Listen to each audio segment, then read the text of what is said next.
There is a particular kind of silence that follows a war. Not the silence of peace. That is something warmer, something earned. This is the silence of aftermath, of empty offices and cold telegraph machines, of men who commanded thousands sitting alone in small rooms, waiting for a knock on the door they know is coming. Karl Dönitz knew that silence well. He had commanded the most feared submarine force in the history of naval warfare. He had sent men into the deep Atlantic in steel cylinders, trusting mathematics and tactics and human nerve to strangle the lifeblood from Britain's supply lines. He had earned the personal confidence of Adolf Hitler, no small thing in a hierarchy built on paranoia and betrayal.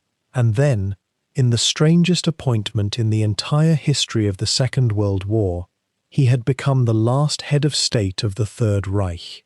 Not a politician, not an ideologue, an admiral. A man who measured victory in tonnage sunk and boats returned to port. And then the silence came for him too. What follows is the story of those final days, and everything that led to them. It is the story of a man whose professional brilliance carried him to a position of power he never sought and could not survive. It is the story of a navy that began the war with ambition and ended it evacuating refugees across frozen Baltic waters. It is the story of how one of Germany's most capable military minds found himself holding the title of Führer over a nation that had ceased to function, signing documents in a borrowed building while the world he had served collapsed around him. But before we reach those final hours, before the surrender orders, the arrest, the courtroom at Nuremberg, we need to understand who Karl Dönitz actually was. Not the cartoon villain, not the loyal servant who saw nothing and knew nothing, not the brilliant genius unfairly condemned by history. The real man is more complicated and more interesting than any of those versions, and the truth of what he did and what he failed to do is worth sitting with carefully. Because here is what most people overlook when they think about the end of the Second World War in Europe. They think about Berlin, the bunker, the Reichstag burning. They think about Hitler's death and Soviet flags raised over rubble, and those images are real and they matter enormously. But the war did not end in Berlin. It ended in a small town in northern Germany, in the office of a naval officer who had just received, via radio, the news that he was now head of state of a dying nation. It ended with a man sitting at a desk, wearing an admiral's uniform, trying to figure out how to negotiate a surrender while keeping enough of an army intact to hold back Soviet forces long enough to let German civilians flee westward. That man was Dönitz, and the decisions he made in those final days, the people he protected, the orders he gave, the lines he refused to cross, and the ones he crossed without hesitation, those decisions would define the rest of his life, right through to a courtroom verdict that still divides historians decades after his death. If you are new here, this is exactly the kind of story we tell on this channel. Not the headlines, not the highlights, the full, complicated, deeply human account of what happened and why, told at the pace the story actually deserves. So if you have not already, take a moment now and subscribe, because we cover this kind of history regularly, and what comes next across these chapters will take you into rooms most documentaries never enter. Settle in, get comfortable. This is going to take a while, and that is entirely the point. Now, let us begin where every story about Karl Dönitz must begin. Not with submarines, not with the Atlantic, but with defeat. The Germany that made Dönitz was a Germany that had already lost a war. He was a young naval officer when the First World War ended, and like so many of his generation, the armistice felt like a wound that never properly healed. The German Navy had been scuttled at Scapa Flow. The country had been handed terms that stripped it of territory, pride, and economic stability, and the men who had served in that war, who believed they had fought honorably, were told to go home and rebuild a nation that wanted nothing to do with military ambition. Dönitz went home. He stayed in the Navy when the Navy was a skeleton. He learned, he studied, he thought very hard, in the way that serious professional soldiers do, about what had gone wrong and what might have gone differently. And what he kept returning to was the submarine. The U-boat campaign of the First World War had come startlingly close to forcing Britain to its knees before American entry had shifted the balance. Close, but not close enough, and Dönitz believed he understood why. The problem, as he saw it, was coordination.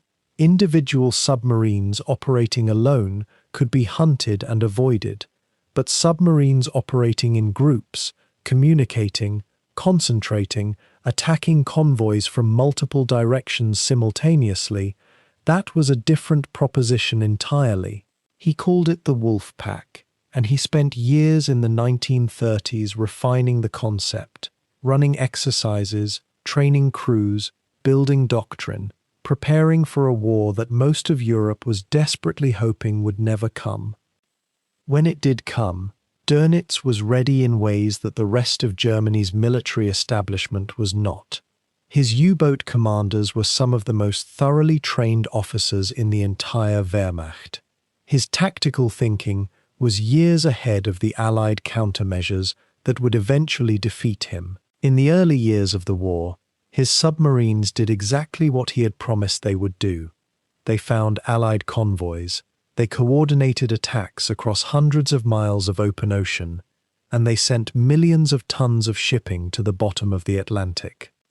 The human cost of those sinkings is something we will not look away from in this documentary. Merchant sailors drowned in waters so cold that survival was measured in minutes. Supply lines to Britain that kept civilian populations fed and military forces operational were severed again and again.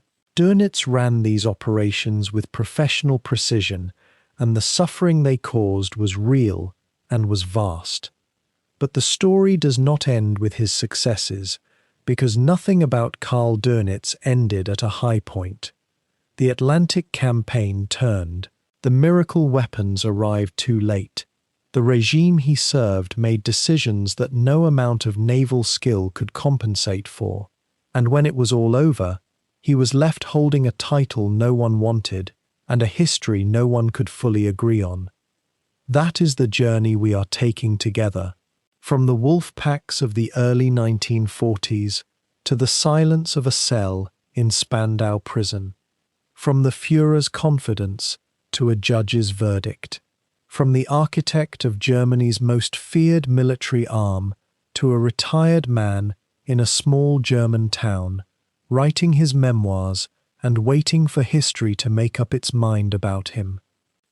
It never quite did, and that unresolved question, whether Dönitz was a military professional trapped by the system he served or a willing participant in something far darker, is precisely what makes this story worth telling now, all these decades later. Get comfortable, turn down the lights, we are going in. There is a particular kind of ambition that thrives not in the spotlight but in the margins, in the quiet rooms where plans are made, where junior officers sit with charts spread across tables and begin to see what their superiors cannot. Karl Dönitz was that kind of man. He was not born into naval legend. He was not the product of aristocratic connections or a family name that opened doors. He came up through a service that was, by the close of the First World War, largely broken, a navy whose grand surface fleet had mutinied, whose ambitions had been extinguished in the Treaty of Versailles, and whose identity had been reduced to a coastal defense force wearing the thin uniform of a power that no longer existed.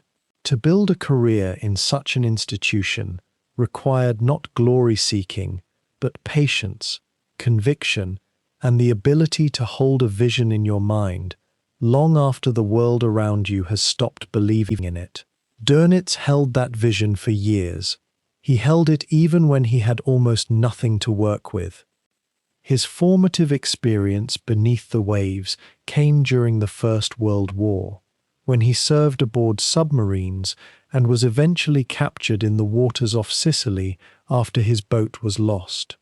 That experience, the claustrophobia, the discipline required, the specific geometry of submarine attack, never left him. Where others saw the submarine as a tactical tool, a kind of naval auxiliary, Dönitz saw something larger.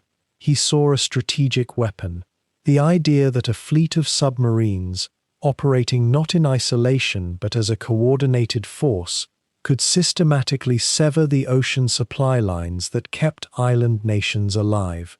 This was not a passing thought. It became the intellectual foundation of his career. The Weimar Republic's emaciated navy gave him little room to develop these ideas practically, but he used what he had. He studied, he theorized, he wrote and argued, and, where he could, he trained. The 1930s changed the parameters entirely. When Germany began rearmament in earnest under National Socialist governance, Dönitz found himself positioned to transform theory into machinery. He was given command of Germany's first new submarine flotilla, a small force that was, on paper, restricted by treaty and, in practice, the beginning of something far more dangerous. He drilled his crews with a relentless precision that became his professional signature. Every maneuver rehearsed until it was instinct. Every attack angle computed until calculation became reflex.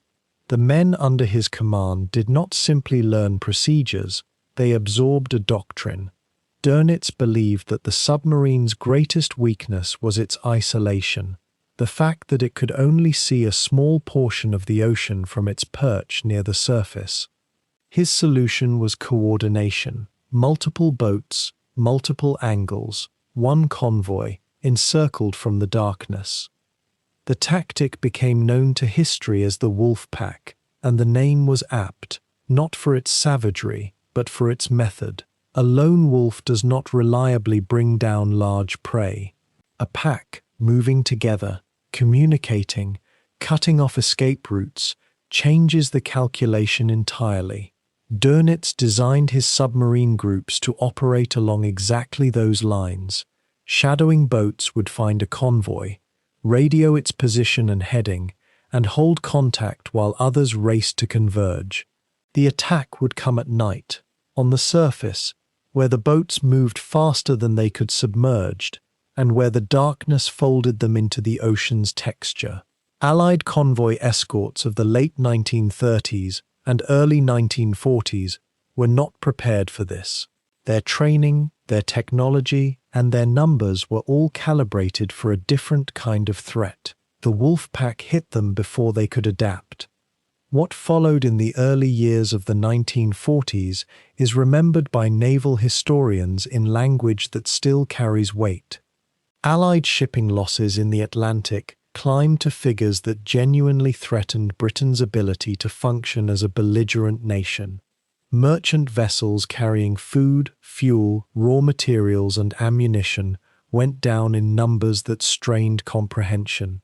Dönitz had named his period of peak effectiveness with characteristic bluntness. His submariners called it the happy time, a phrase that carries an almost unbearable irony when held against the suffering it represented for those on the receiving end of his strategy.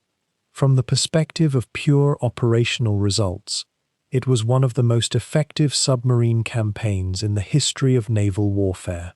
From any human perspective, it was catastrophe upon catastrophe, unfolding in cold water far from any shore. Dönitz managed his boats from shore with an attentiveness that was itself unusual for senior commanders of his era. He did not appoint subordinates and retreat into administrative distance. He tracked his patrols personally, reviewed contact reports, directed positioning, and maintained a level of operational involvement that bordered on the obsessive. He also maintained a relationship with his crews that was, by the standards of the German military hierarchy, notably close. He wrote to the families of those who did not return. He met returning boats at the dock when he could. He understood that the men climbing down those conning towers had been living inside steel cylinders under depth charge attack for weeks at a time, and he treated that understanding as a command responsibility rather than a sentimental aside. This was not performance. It was the culture of a commander who believed that loyalty, to be effective, had to flow in both directions. That loyalty, and his track record of results, brought him to Hitler's attention in a way that proved consequential for the regime's final years.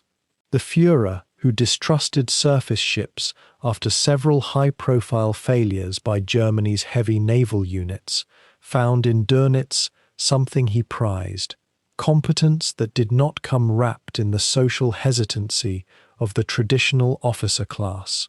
Where admirals from older backgrounds sometimes equivocated, Dönitz stated his positions plainly and then executed them. Where others padded their failures with strategic nuance, Dönitz admitted losses, recalibrated, and returned with a revised plan. Hitler valued that directness even when the news being delivered was bad. The professional bond that developed between them would, in time, place Dönitz at the very summit of the dying Reich. But in the early 1940s, it was still primarily a relationship between a warlord and his most effective naval technician. In January 1943, Dönitz's position within the hierarchy underwent a formal transformation. He was appointed Commander-in-Chief of the German Navy, following the removal of Grand Admiral Erich Raeder, whose relationship with Hitler had fractured over the perceived failures of Germany's surface fleet. The promotion elevated Dönitz from the man who commanded the submarines to the man who commanded everything afloat under the German flag. It was not, by any straightforward reading, a reward for recent success. The campaign in the Atlantic was already beginning to show the first signs of the pressure that would eventually break it. But Hitler wanted someone he trusted in that chair, and Dönitz had earned that trust in the most fundamental currency available to a military officer: results, however temporary they proved to be. He was now Grand Admiral, and the title brought him into the Führer conferences with a regularity and directness of access that most senior commanders envied. Dönitz attended these sessions in the Wolf's Lair and later in Berlin with a composure that those who observed him remarked upon. He presented figures, he argued for resources, he pushed back, within limits, when strategic decisions undermined naval priorities. He did not flatter in the way that some officers learned to do in order to survive in Hitler's inner circle. He was professional in a context that was rapidly becoming anything but. And yet, for all his professional rigor, he remained within the regime's orbit without apparent crisis of conscience, serving a political system whose crimes were already visible to anyone willing to look. That accommodation between technical excellence and moral complicity would define the legal and historical questions that awaited him at the war's end. What the early 1940s established was a portrait of a man at the precise apex of what his career had built toward. The doctrine he had refined across more than a decade of peacetime service was being tested at the largest possible scale against the most consequential possible target. Britain's survival as a fighting nation depended, in measurable and documented ways, on whether the Atlantic supply lines held. Dönitz had designed a weapon specifically to cut those lines. For a period measured in months and early years, that weapon worked with a terrifying efficiency. It did not ultimately succeed, as the chapters that follow will show, but its early effectiveness was not an illusion. It was the product of genuine strategic insight, professionally sustained across years of institutional neglect, finally given the machinery to prove itself. The Atlantic in those years was a place of extraordinary violence, conducted at extraordinary distances from the eyes of the public that depended on its outcome. There were no front lines visible from any capital city, no hills or bridges whose names became household words. There was only the sea, vast, indifferent, and carrying everything that mattered. Into that space, Dönitz had sent his men in boats that offered almost no protection against a determined enemy response, and for a time, those men had come closer than any land campaign to determining the war's outcome in the West. That fact, uncomfortable, morally complex, historically undeniable, is where any honest accounting of Karl Dönitz must begin. Not with the bunker, not with Nuremberg, not with the prison cell in Spandau, but here, with a man who understood the ocean's arithmetic, who built a force from almost nothing, and who briefly made the world hold its breath over the cold and lightless depths of the North Atlantic. For a brief period in the early years of the war, the Atlantic had belonged to Germany. Dönitz's submarines ranged freely across vast stretches of ocean, hunting in coordinated groups, radioing positions to one another, converging on convoys in darkness when Allied defenses were thinnest.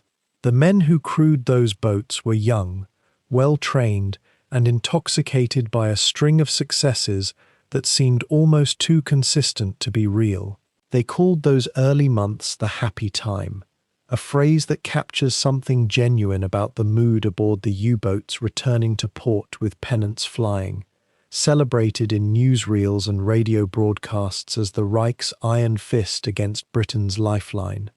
Dönitz presided over those homecomings with the quiet satisfaction of a commander who has watched a theory become fact, a plan become history. He had argued for submarines when the Navy's admirals preferred battleships, pushed for wolf-pack tactics when the orthodoxy favored lone hunters, and been proven right in ways that silenced his critics. But victory in warfare is rarely a permanent condition. By 1943, the tide was already moving against him, and the signs were there for anyone with the honesty to read them. The mathematics of the Atlantic campaign had always been brutal. Every convoy crossing was a calculation. How many ships would be lost? How many would get through? Whether the tonnage on the ocean floor could be replaced faster than Britain's appetite for steel and oil and food could be satisfied. For a time, Dönitz believed the numbers favored Germany. His submarines were sinking ships faster than the Allied yards could build replacements, and the British were stretching their escort resources across a vast and unforgiving theatre. But the equation had always contained variables his planning had underestimated. Allied shipbuilding capacity, particularly in American yards, was not a fixed figure. It was growing, and growing fast. The Allies were building merchant vessels in the time it took Germany to refine a patrol schedule. What had once looked like a race Germany was winning was quietly becoming a race it could not sustain. The technology shifted beneath Dönitz's feet without his full awareness, and that ignorance cost lives at a rate his command structure was slow to report honestly. Allied convoy escorts were acquiring centimetric radar, equipment capable of detecting a surfaced submarine at ranges and in conditions that older technology simply could not match. A U-boat commander who surfaced at night to recharge batteries or gain speed would find himself illuminated, attacked, and sunk, without ever understanding how he had been found. The old tactics, refined over years of successful operations, depended on the assumption that darkness provided cover and distance provided safety. Both assumptions were quietly becoming wrong. The crews who did not come back had no way to send word of what had found them, and the crews who survived often misread their own narrow escapes as skill rather than luck. The picture that assembled itself in Dönitz's command center was therefore fragmentary, skewed towards survivorship, incomplete in the ways that matter most. Then there was the intelligence dimension, perhaps the most decisive factor of all, and the one Dönitz would spend years refusing to fully credit. British cryptanalysts working at Bletchley Park had achieved significant success against the naval Enigma codes, and while the story was more complicated than a simple switch being flipped, the effect on convoy routing was real and substantial. Convoys were being redirected around patrol zones that should not have been known to the enemy. Submarines were arriving at empty ocean where their orders had predicted targets. Dönitz's staff noticed the pattern of missed interceptions and generated their own explanations: better Allied discipline, random variation, possible compromises at specific ports. The possibility that the communications system itself had been penetrated was examined. Security procedures were tightened, yet the fundamental vulnerability was never properly identified. That failure of diagnosis meant the cure was never applied, and submarines went to sea trusting codes that were not as secret as their commanders believed. The losses in 1943 became something Dönitz had not previously encountered, not the acceptable attrition of a successful campaign, but structural destruction that threatened the campaign's very existence. In the spring of that year, across a few brutal weeks, the North Atlantic claimed more German submarines than any comparable period in the war. Boats were sinking in mid-convoy engagement, lost to aircraft arriving faster and from farther than U-boat commanders expected, to escort vessels using new detection equipment with a precision that seemed almost inexplicable. Crews that had completed multiple patrols, experienced men who carried irreplaceable operational knowledge in their memories, were dying in numbers that could not be absorbed by training programs alone.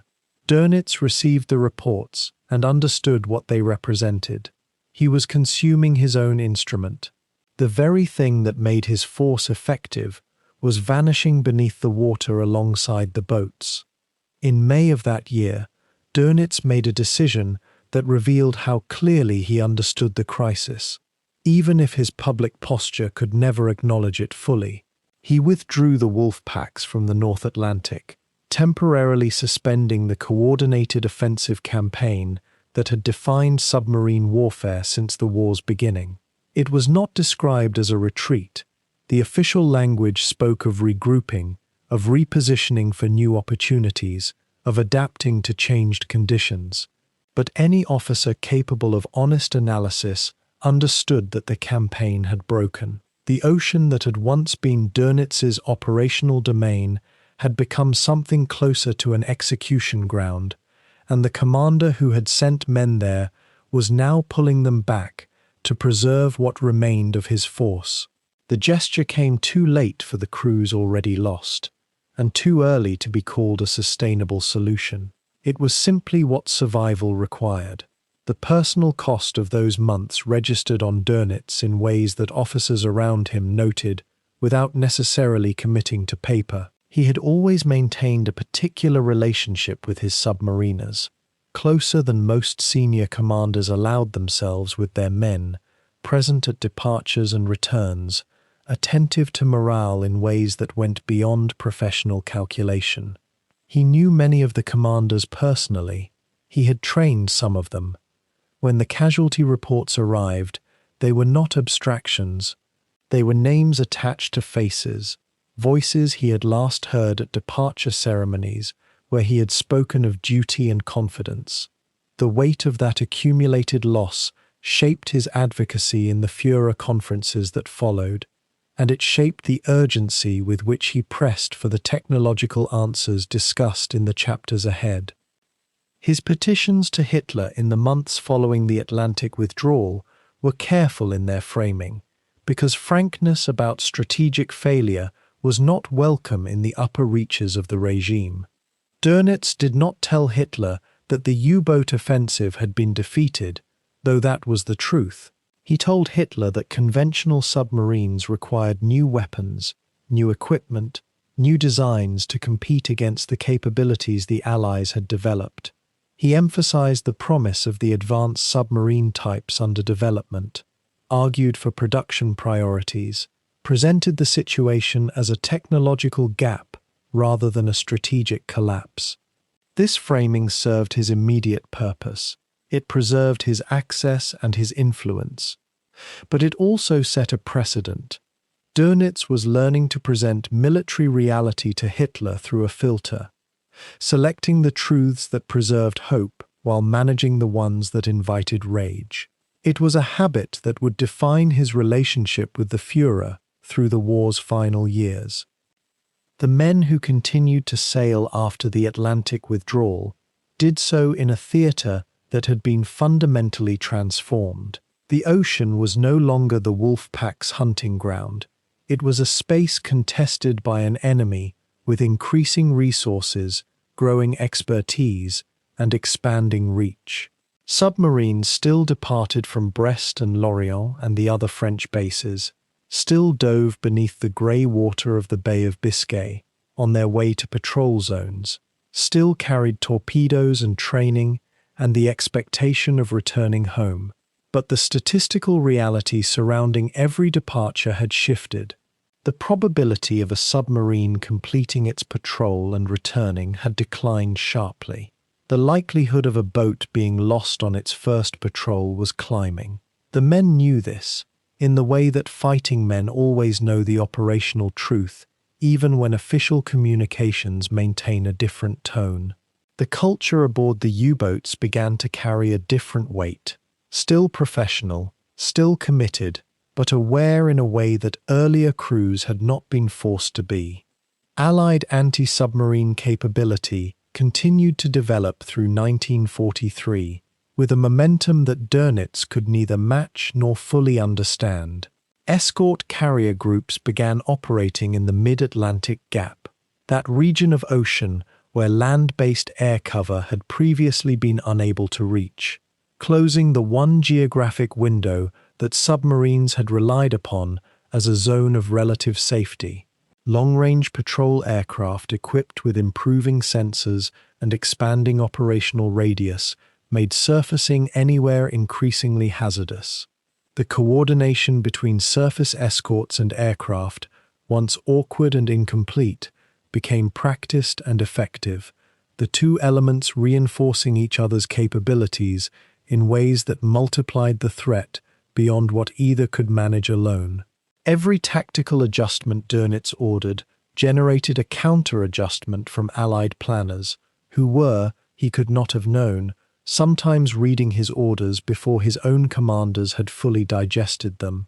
What the first years of the war had established as Dönitz's defining professional achievement was being systematically dismantled by the spring and summer of 1943. The doctrine he had authored, the force he had built, the campaign he had directed, all of it was under pressure that the available instruments could not withstand.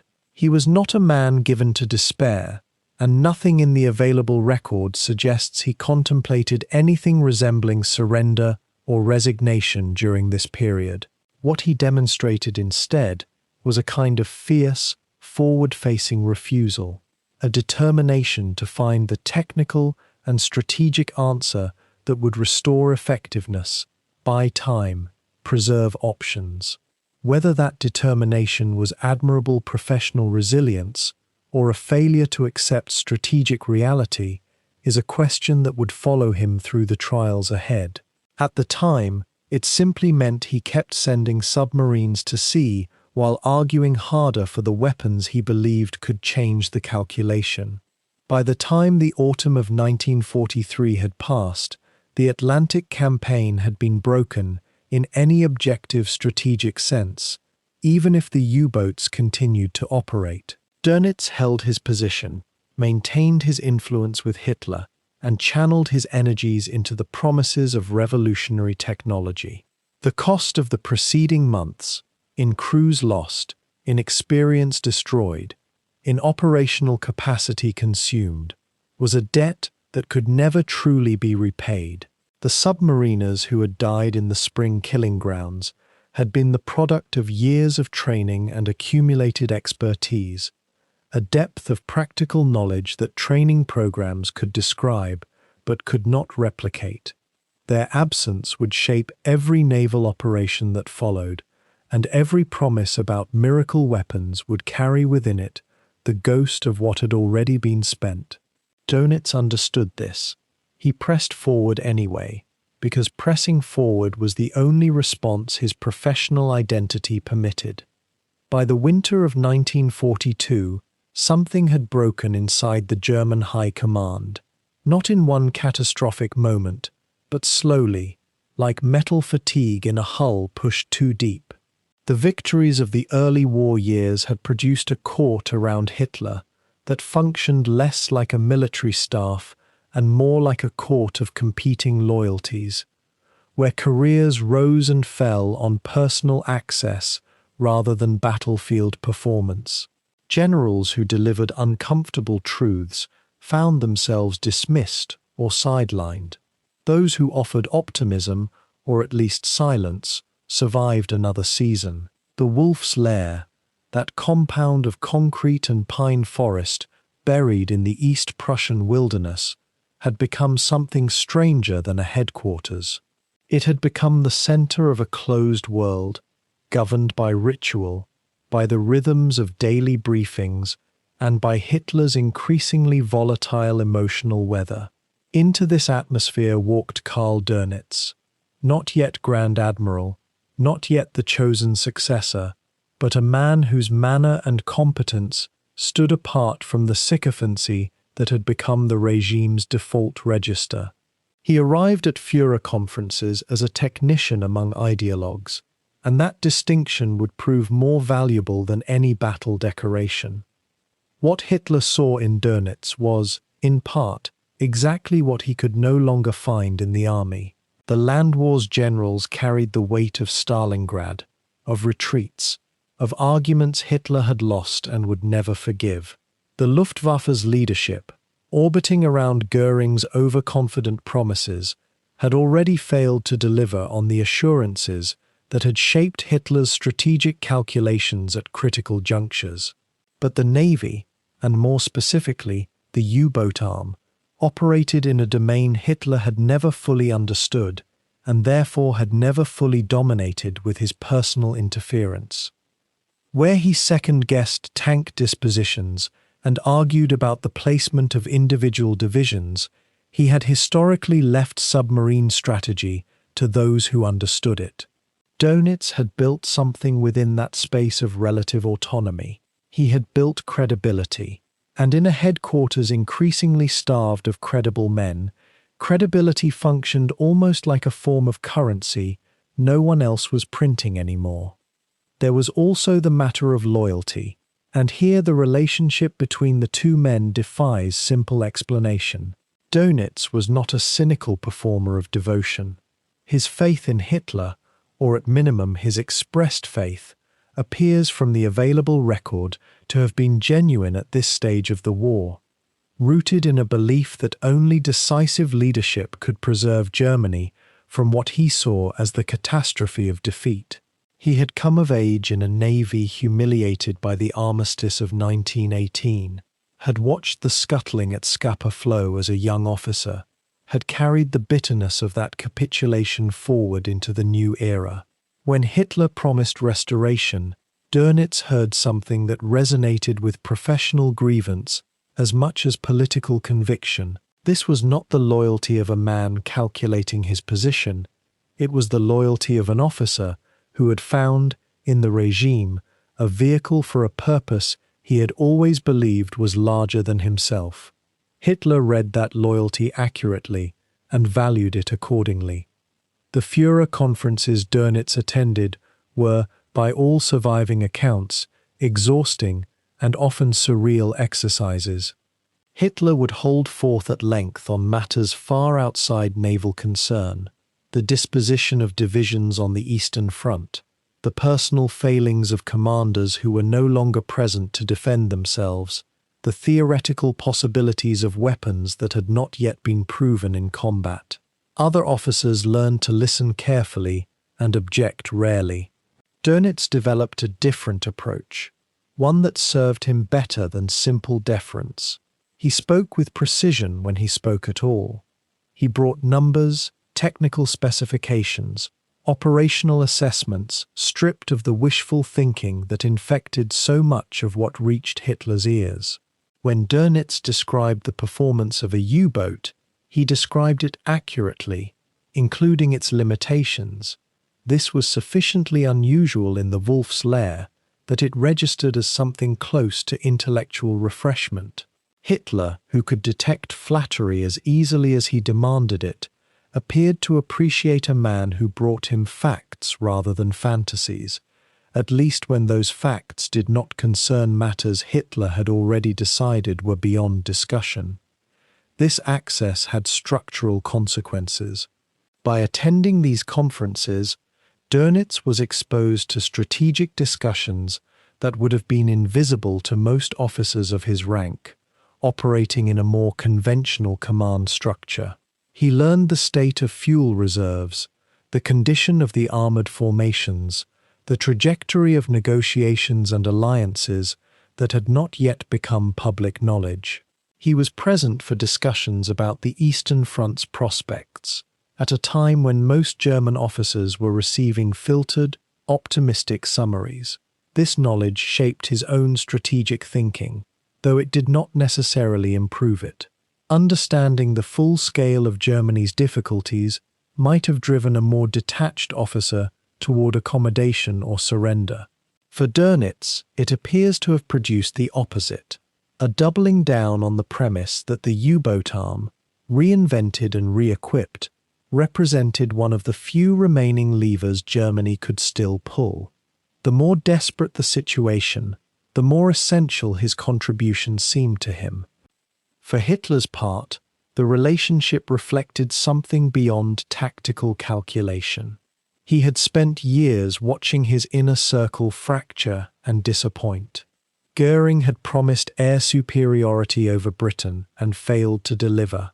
Army generals had assured him of rapid victories in the East and watched entire army groups encircled and destroyed. The Reich's leadership was increasingly composed of men who either feared him too much to be useful or resented him enough to be dangerous. Dönitz fitted neither category. He operated far enough from the army's intrigues to be untainted by their failures, and he commanded a service that, whatever its recent setbacks, had demonstrably hurt the enemy for years. When Hitler spoke of Dönitz in conferences, the language carried an almost proprietary quality, as though the admiral were one of the few remaining instruments the regime possessed that had not yet been worn beyond use. This was a dangerous position to occupy, but Dönitz did not appear to recognize it as such, or chose not to. The promotion to Grand Admiral in early 1943, following Raeder's resignation after the debacle in Arctic waters, placed Dönitz at the apex of German naval command, but also drew him deeper into the regime's political machinery. He now carried institutional authority that matched his access. He attended more conferences, drafted more position papers, engaged more directly with questions that had previously sat above his formal jurisdiction. The role brought resources, marginally, and influence that helped him protect the U-boat program from the most aggressive raids on production capacity being conducted by other branches of the Wehrmacht. But it also brought him into the direct orbit of the decision-making processes that were simultaneously driving Germany toward destruction. He was no longer simply a theatre commander offering technical expertise. He was part of the mechanism. What is striking, in retrospect, is how Dönitz managed to maintain Hitler's confidence even as the Atlantic campaign deteriorated throughout 1943. Other officers who presided over comparable reversals found themselves dismissed or vilified. Dönitz, by contrast, was present at the Wolf's Lair in the aftermath of the spring losses, months when the U-boats were being sunk at rates that should have shattered any illusion of continued effectiveness, and emerged from those meetings with his position not merely intact, but strengthened. Part of this was his characteristic method. He did not minimize the losses, but he contextualized them within a framework of anticipated technological recovery. The Type 21 boats were coming. The snorkel technology would reduce vulnerability. The numbers were terrible now, but the future, he argued, and Hitler chose to believe, would be different. In the closed world of the Wolf's Lair, the future was always available as a refuge from the present. It would be too simple to describe this relationship as one man deceiving another. Hitler was not naive about military failure. He had simply developed a selective tolerance for it, more forgiving toward some commanders than others, and his forgiveness tracked his personal investment rather than any objective measure of performance. Dönitz never gave Hitler reason to turn on him, partly through genuine competence, partly through the discipline of his conduct at these conferences, and partly through the accumulated weight of years of expressed devotion. He occupied a lane that other officers had vacated through arrogance, through visible ambition, or through the misfortune of being associated with a defeat Hitler took personally. Dönitz had been catastrophically unlucky in operational terms, but he had been extraordinarily careful in personal ones. This chapter of Dönitz's trajectory forces a question that neither flatters him nor fully condemns him. How much did he understand about what his proximity to Hitler meant for his own future, and how much did he simply believe in what he was doing? The surviving record does not resolve this cleanly. His own post-war testimony insists on the latter, a naval officer doing his duty within the system he served, with the information available to him at the time. Historians who have worked through the documentary evidence tend toward a more complicated reading, one in which professional commitment and political investment were never fully separable in Dönitz's own mind, whatever distinctions he drew later. He had climbed toward power within a regime whose character was by 1943 impossible to misread entirely, even for those who wished to. What the relationship with Hitler produced, above all else, was visibility. In a system where visibility at the top determined survival and influence, Dönitz had achieved a position that no purely naval officer had held within the regime's inner circles since the war's opening phase. He was known, he was trusted, he was, in Hitler's increasingly contracted world, one of the dependable ones. And that status, earned through competence, demonstrated through loyalty, sustained through careful management of an extraordinarily volatile relationship, would become the single most consequential fact about him as the regime's final months arrived. When Hitler reached for a name to carry the weight of succession, he reached for the man who had never given him cause to look away. The Wolf's Lair had been many things to many officers. For Karl Dönitz, it became the unlikely stage on which his entire post-war fate was quietly, inexorably arranged. By the autumn of 1943, Karl Dönitz understood something that he was not yet prepared to say aloud. The weapon that had defined his career, the instrument through which he had risen from a middle-ranking officer in a diminished Weimar fleet to the most powerful naval commander in the Reich, was dying. The conventional U-boat, the workhorse of the Atlantic campaign, had been exposed. Allied radar now swept the ocean surface with a precision that made night running nearly as dangerous as daylight.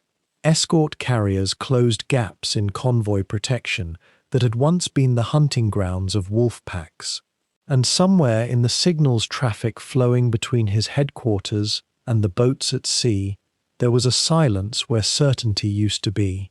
Dönitz could count. The loss rates told a story that tactical adjustments could no longer reframe. He needed something categorically different, or the war at sea was already decided. The answer, in his mind, arrived in the form of blueprints. German naval engineers had been working on a new submarine architecture, one that did not simply improve on the existing design, but reconceived it from the keel upward. The vessel that would become known as the Type 21 was built around a single radical premise, that the submarine of the future should spend virtually no time on the surface at all. Previous U-boats were, in practical terms, surface vessels capable of diving. They dove to escape and attack, but they recharged their batteries on the surface, they transited at speed on the surface, and they were therefore vulnerable on the surface. The Type 21 inverted this logic entirely. With a hull optimized for underwater performance, a battery bank of unprecedented capacity, and a device called the snorkel that allowed diesel engines to draw air through a mast while submerged, the boat could operate for days without breaching the waterline. Allied radar would find nothing to sweep. The specifications that crossed Dönitz's desk read like a correction of history. Underwater, the Type 21 could reach speeds approaching 18 knots in bursts, a figure that outpaced many of the convoy escorts hunting it. Its range was extraordinary. Its torpedo capacity exceeded anything then operational in the German fleet. The boat carried a hydraulic torpedo loading system that could reload its tubes in a fraction of the time a conventional crew required, meaning it could deliver a second or third salvo before an escort had completed its first depth charge run. On paper, the Type 21 was not a better U-boat. It was a different kind of machine, one that rendered the technologies being used to destroy conventional submarines largely irrelevant. Dönitz read these specifications and felt something he had not felt in months. He felt the war shift back toward him. What followed was an advocacy campaign as intense as any Dönitz had mounted in his career. He brought the designs to Hitler with a conviction that was not merely professional, but almost personal. The Führer conferences of this period saw Dönitz speaking with a precision and urgency that stood out even in a command structure increasingly flooded with desperate proposals and miracle weapons claims. Dönitz was not offering fantasy.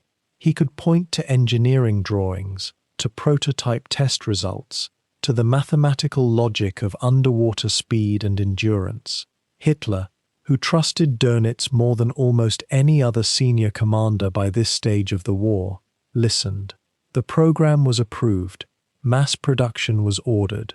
The numbers discussed were enormous. Dozens of boats per month, a fleet that would overwhelm Allied anti-submarine capability through sheer volume and technological superiority combined. Dönitz left those meetings with authorizations in his hands and a timeline in his mind. The production plan itself was a departure from conventional shipbuilding. Rather than constructing the submarines in traditional yards from the keel up, the program called for prefabricated sectional construction. Different factories across Germany and the occupied territories would manufacture discrete hull sections, which would then be transported to coastal yards for final assembly. In theory, this removed the most vulnerable stage of production, the long months a submarine spent sitting exposed in a shipyard, from the reach of Allied bombing. In theory, it also accelerated the timeline dramatically, compressing the months of construction that conventional methods required into weeks of assembly. The engineering logic was sound. The industrial reality would prove considerably more complicated. Yet Dönitz allowed himself in this period a degree of optimism that his own operational experience should perhaps have moderated. He had spent years watching the gap between what was promised and what arrived at the docks.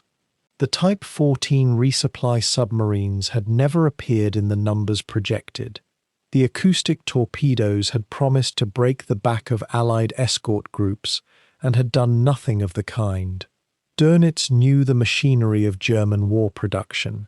He had pressed against its limits and felt them give way.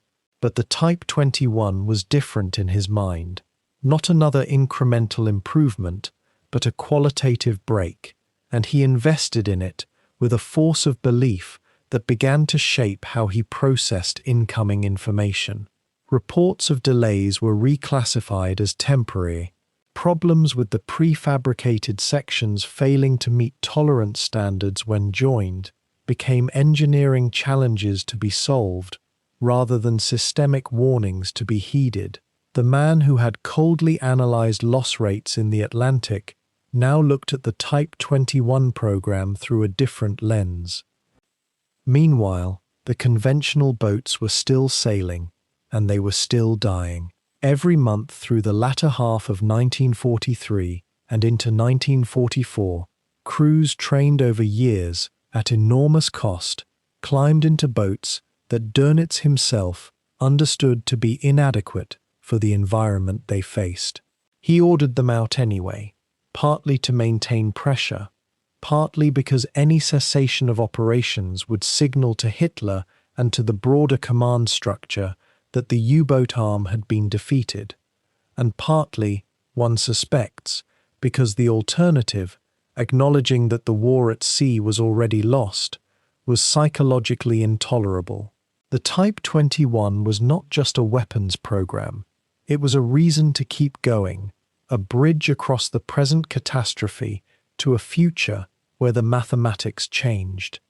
The prefabricated construction method, innovative as it was, produced its own cascade of difficulties. The sectional hull pieces required extraordinary precision, far beyond what many of the factories involved in the program had previously been asked to achieve. When sections arrived at assembly yards with dimensional errors, the joins leaked or failed structural tests, and boats had to be disassembled, repaired, and reassembled. Allied bombing, despite the dispersal strategy, found the transportation networks that moved the sections between facilities. Rail lines were cut, barges were sunk. The synchronization that the entire program depended upon proved impossible to sustain under sustained aerial attack. Each delay pushed the operational timeline further back, and with each delay the window in which the Type 21 could actually affect the war's outcome narrowed. Dönitz pressed harder. He inserted himself into production decisions at levels far below what a Grand Admiral would normally oversee, troubleshooting bottlenecks, redirecting materials, demanding accountability from managers and engineers who were themselves working within a system fracturing under the weight of total war. There is something both admirable and tragic in this image. A senior commander of immense capability, applying his energy to problems that were symptoms of a terminal condition he could not cure.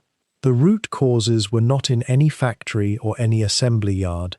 They were in the skies over Germany, where Allied bombers unmade in hours what German workers rebuilt over weeks. They were in the Atlantic, where a generation of experienced U-boat commanders had already been lost. They were in the strategic position of the Reich, which no submarine, however revolutionary, could alter. The first Type 21 boats began emerging from the yards in the latter months of 1944, and what they revealed was as instructive as it was disheartening. The prefabricated sections had created subtle but persistent mechanical problems. Snorkel systems required adjustment. Battery cells behaved differently than projected. The hydraulic torpedo loading system, so impressive on paper, needed extensive sea trials to operate reliably. These were not fundamental design failures, and in different circumstances, they would have been the normal teething problems of any complex new weapons system, workable with time and operational experience. But time was the one thing Germany did not have. Every month spent working out the deficiencies of boats in port was a month lost from the window in which they might have operated. Dönitz understood this. He understood it in the way a man understands something he has chosen not to fully confront, in the margins of his thinking rather than at its center. The Type 21 remained, in his presentations to Hitler and in his own internal reasoning, the instrument that would change the war. He spoke of the coming months in terms of the boats that would be ready, the patrols that would begin, the convoys that would face a submarine that Allied technology could not reliably detect or destroy. He was not lying, he believed it, but belief, in this context, had replaced analysis, and the gap between the two was widening in ways he could not afford to examine. The man who had built the wolf packs through rigorous tactical logic was now sustained by something closer to faith, and faith is a poor foundation for military strategy. What the Type 21 program ultimately reveals about Dönitz is not incompetence. The boat was genuinely revolutionary, and naval engineers examining it after the war would acknowledge that it changed submarine design globally for the following decade. It was a real idea that arrived at an impossible moment. What the program reveals is how catastrophic pressure bends judgment in a particular direction, not toward delusion, exactly, but toward selective certainty. Dönitz needed the Type 21 to work, and that need shaped every assessment he made of its progress.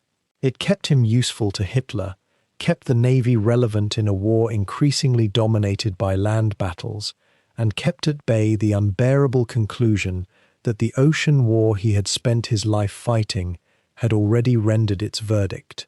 The boats he had promised would change everything would arrive too few, too late, and into a war that had moved entirely beyond the reach of submarines. To understand how Germany's war machine devoured itself from within, you have to understand the room, not the battlefield, not the ocean, not the skies above burning convoys, the conference room, the oak-paneled chambers where generals and ministers stood before Adolf Hitler and competed not for territory or tonnage, but for something far more volatile, the Führer's attention. In that environment, military competence was rarely the determining factor. Personality was, theater was, and no one in the entire apparatus of the Third Reich understood theater better than Hermann Göring. The Reich Marshal was a showman of the first order, a decorated veteran of the previous war who had turned his own mythology into institutional power, and who had spent years constructing the Luftwaffe as both a fighting force and a monument to his own ambition. For Karl Dönitz, this man represented something more dangerous than any Allied destroyer escort. He represented a rival claim on resources Germany could not afford to divide, and a personal relationship with Hitler that Dönitz could never fully match. Göring's hold over Hitler predated the war itself. He had been among the earliest and most enthusiastic endorsers of National Socialism's rise, and that loyalty had been rewarded with a position inside the Nazi inner circle that carried enormous symbolic weight. When Hitler looked at Göring, he saw decades of ideological companionship. When Hitler looked at Dönitz, he saw a gifted technician, respected, trusted, but never quite intimate. That distinction mattered enormously in a system that allocated steel, aluminum, fuel, and labor through a process that was less administrative than it was personal. The man who could walk into the wolf's lair and speak with easy familiarity about hunting trips in Prussia had a structural advantage over the man who arrived with charts, tonnage projections, and requests for additional shipyard capacity. Dönitz understood this imbalance clearly. His response to it would define his survival within the regime.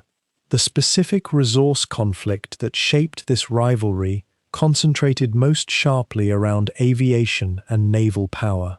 Goering had established an almost theological principle within German strategic planning, that everything which flew belonged to the Luftwaffe. Maritime patrol aircraft, torpedo bombers, long-range reconnaissance assets, all of these fell under his jurisdiction, which meant that when Dönitz's U-boats needed aerial cover over the Atlantic, they had to request it from a man who viewed the ocean as an inconvenient distraction from his true priorities over European skies. Time and again, the coordination between German naval operations and air support frayed at precisely the moments when it was needed most. Escort protection for convoys of critical supply ships moving through contested waters went poorly covered. Allied reconnaissance flights identified U-boat positions that better aerial screening might have obscured. The friction was not incidental. It was structural, baked into a command architecture that rewarded Goering's territorial acquisitiveness over operational coherence. Dönitz raised these failures through proper channels, carefully, methodically, and with the deliberate restraint of a man who had learned that visible frustration was a weakness no one in Hitler's court could afford to display. His communications record from this period shows an officer who documented shortfalls in air support with scrupulous precision, cataloguing missed coordination opportunities and the operational costs they produced. What he avoided was direct confrontation with Goering himself. The Reich Marshal was not a man who responded well to criticism, and men who challenged him openly tended to find their subsequent requests treated with spectacular indifference. Dönitz had watched what happened to colleagues who allowed personal antagonism to become the story, and he drew his own conclusions.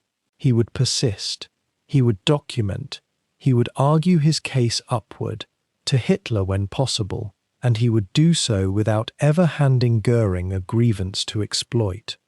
This calculated deference was not passivity, it was strategy. Every institution Dönitz commanded remained operational, partly because he had mastered the art of protecting it from the bureaucratic cannibalism that had consumed other departments. When Goering made promises to Hitler about Luftwaffe capabilities that stretched well beyond what his aircraft could realistically deliver, Dönitz did not publicly ridicule those claims. He waited. The performance gap between Goering's assurances and his actual results was something that time itself would eventually make visible, and Dönitz recognized that patience in this environment was its own form of influence. Meanwhile, he continued to press for the naval allocations that kept his submarines in operation, doing so through channels that avoided the appearance of a turf war he could not win by open contest.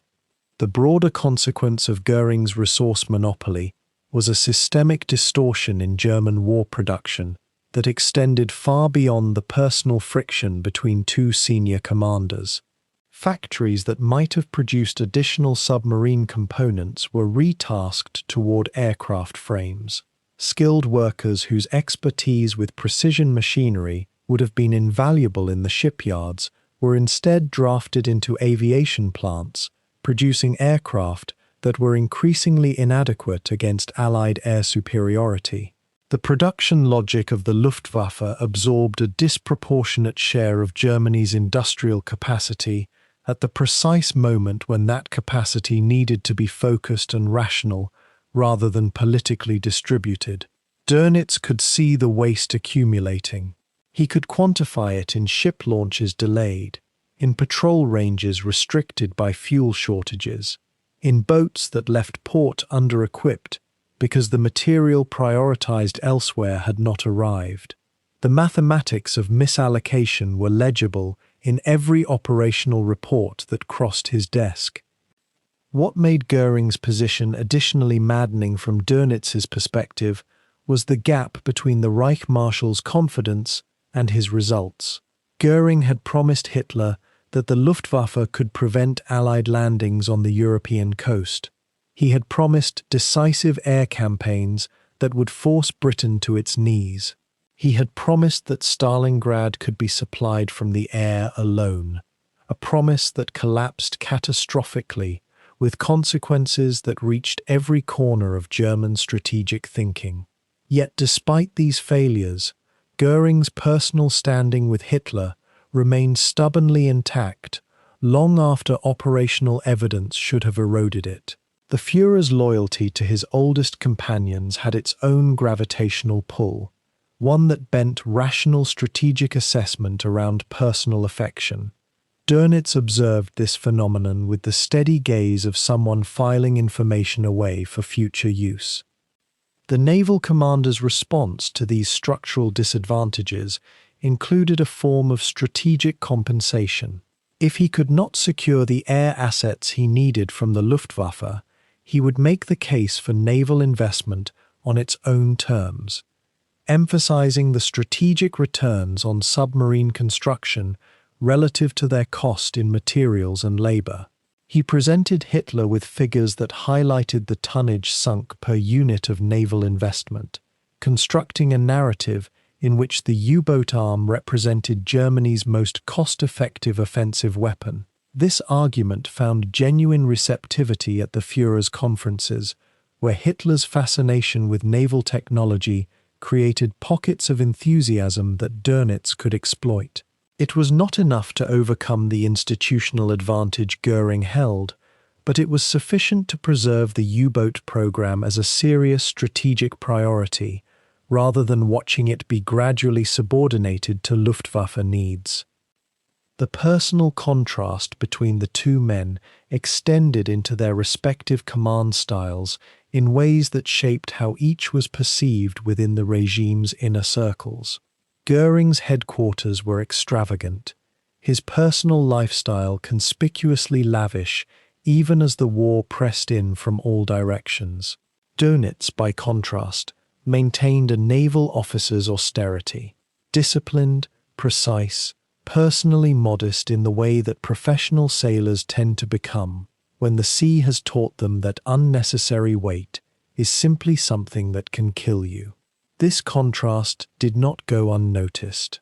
There were officers and officials within the Nazi apparatus who found Göring's excesses distasteful, who quietly respected Dönitz's professionalism even when they lacked the institutional weight to translate that respect into resource decisions.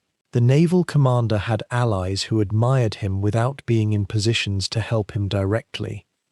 As the war's trajectory darkened through 1943 and into 1944, the shadow that Göring cast over German resource allocation became simultaneously more damaging and more politically fragile.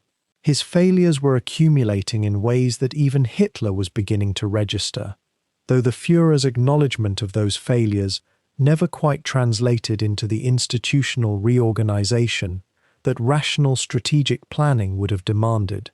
Dönitz found himself in the paradoxical position of benefiting slightly from Göring's diminishing credibility, gaining marginal improvements in his access to Hitler's attention precisely as the overall strategic situation deteriorated beyond any single appointment or allocation decision.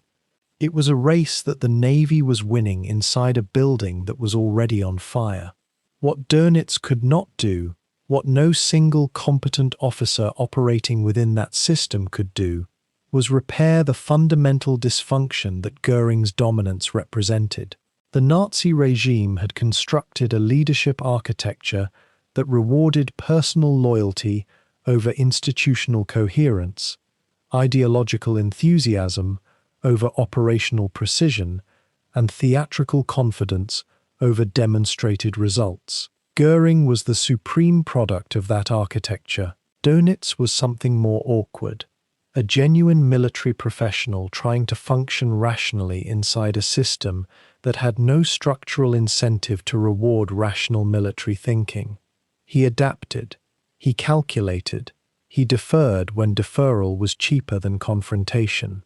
And he survived, which in the context of the Nazi leadership's internal wars amounted to a form of victory all its own, even if the broader war it was embedded within was moving toward a conclusion that no amount of political skill could alter. There is something clarifying about watching a capable man work within a broken system and choose survival over principle, not because he lacks principle entirely, but because the system has made the cost of principle prohibitive. Dönitz navigated the shroud of Göring by accepting certain losses, absorbing certain humiliations, and preserving what he could of the naval force he had built. Whether that preservation served anything beyond his own institutional identity is a question that the chapters ahead will gradually answer.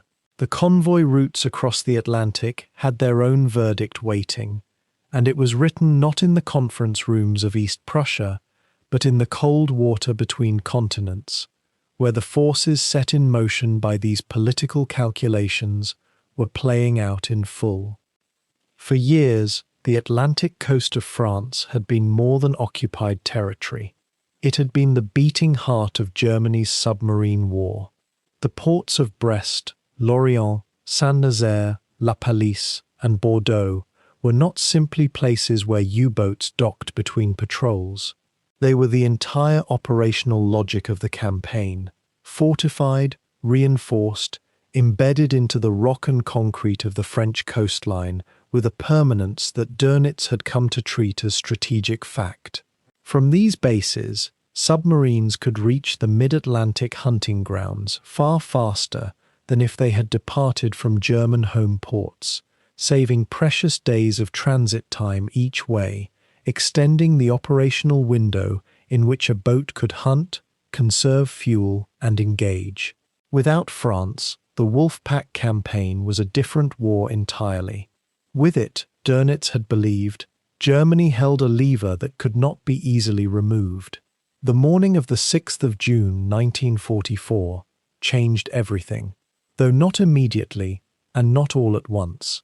When Allied forces landed on the beaches of Normandy in the early hours before dawn, Dönitz understood that the campaign he had fought to hold together through 3 years of mounting losses now faced a challenge of a different order.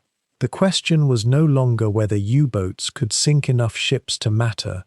The question was whether the bases from which they operated would still exist in 6 months. He had built his entire remaining strategy around those ports, and now armies were moving across French soil with the explicit intention of seizing or destroying them. He could read the trajectory as clearly as any chart. The land war had come for his navy. Dönitz moved quickly, as was his character, dispatching whatever submarine assets remained operational into the waters around the Normandy beachhead, an attempt to disrupt the Allied supply lines feeding the invasion. It was a logical instinct, tactically defensible on paper, but the reality proved brutal.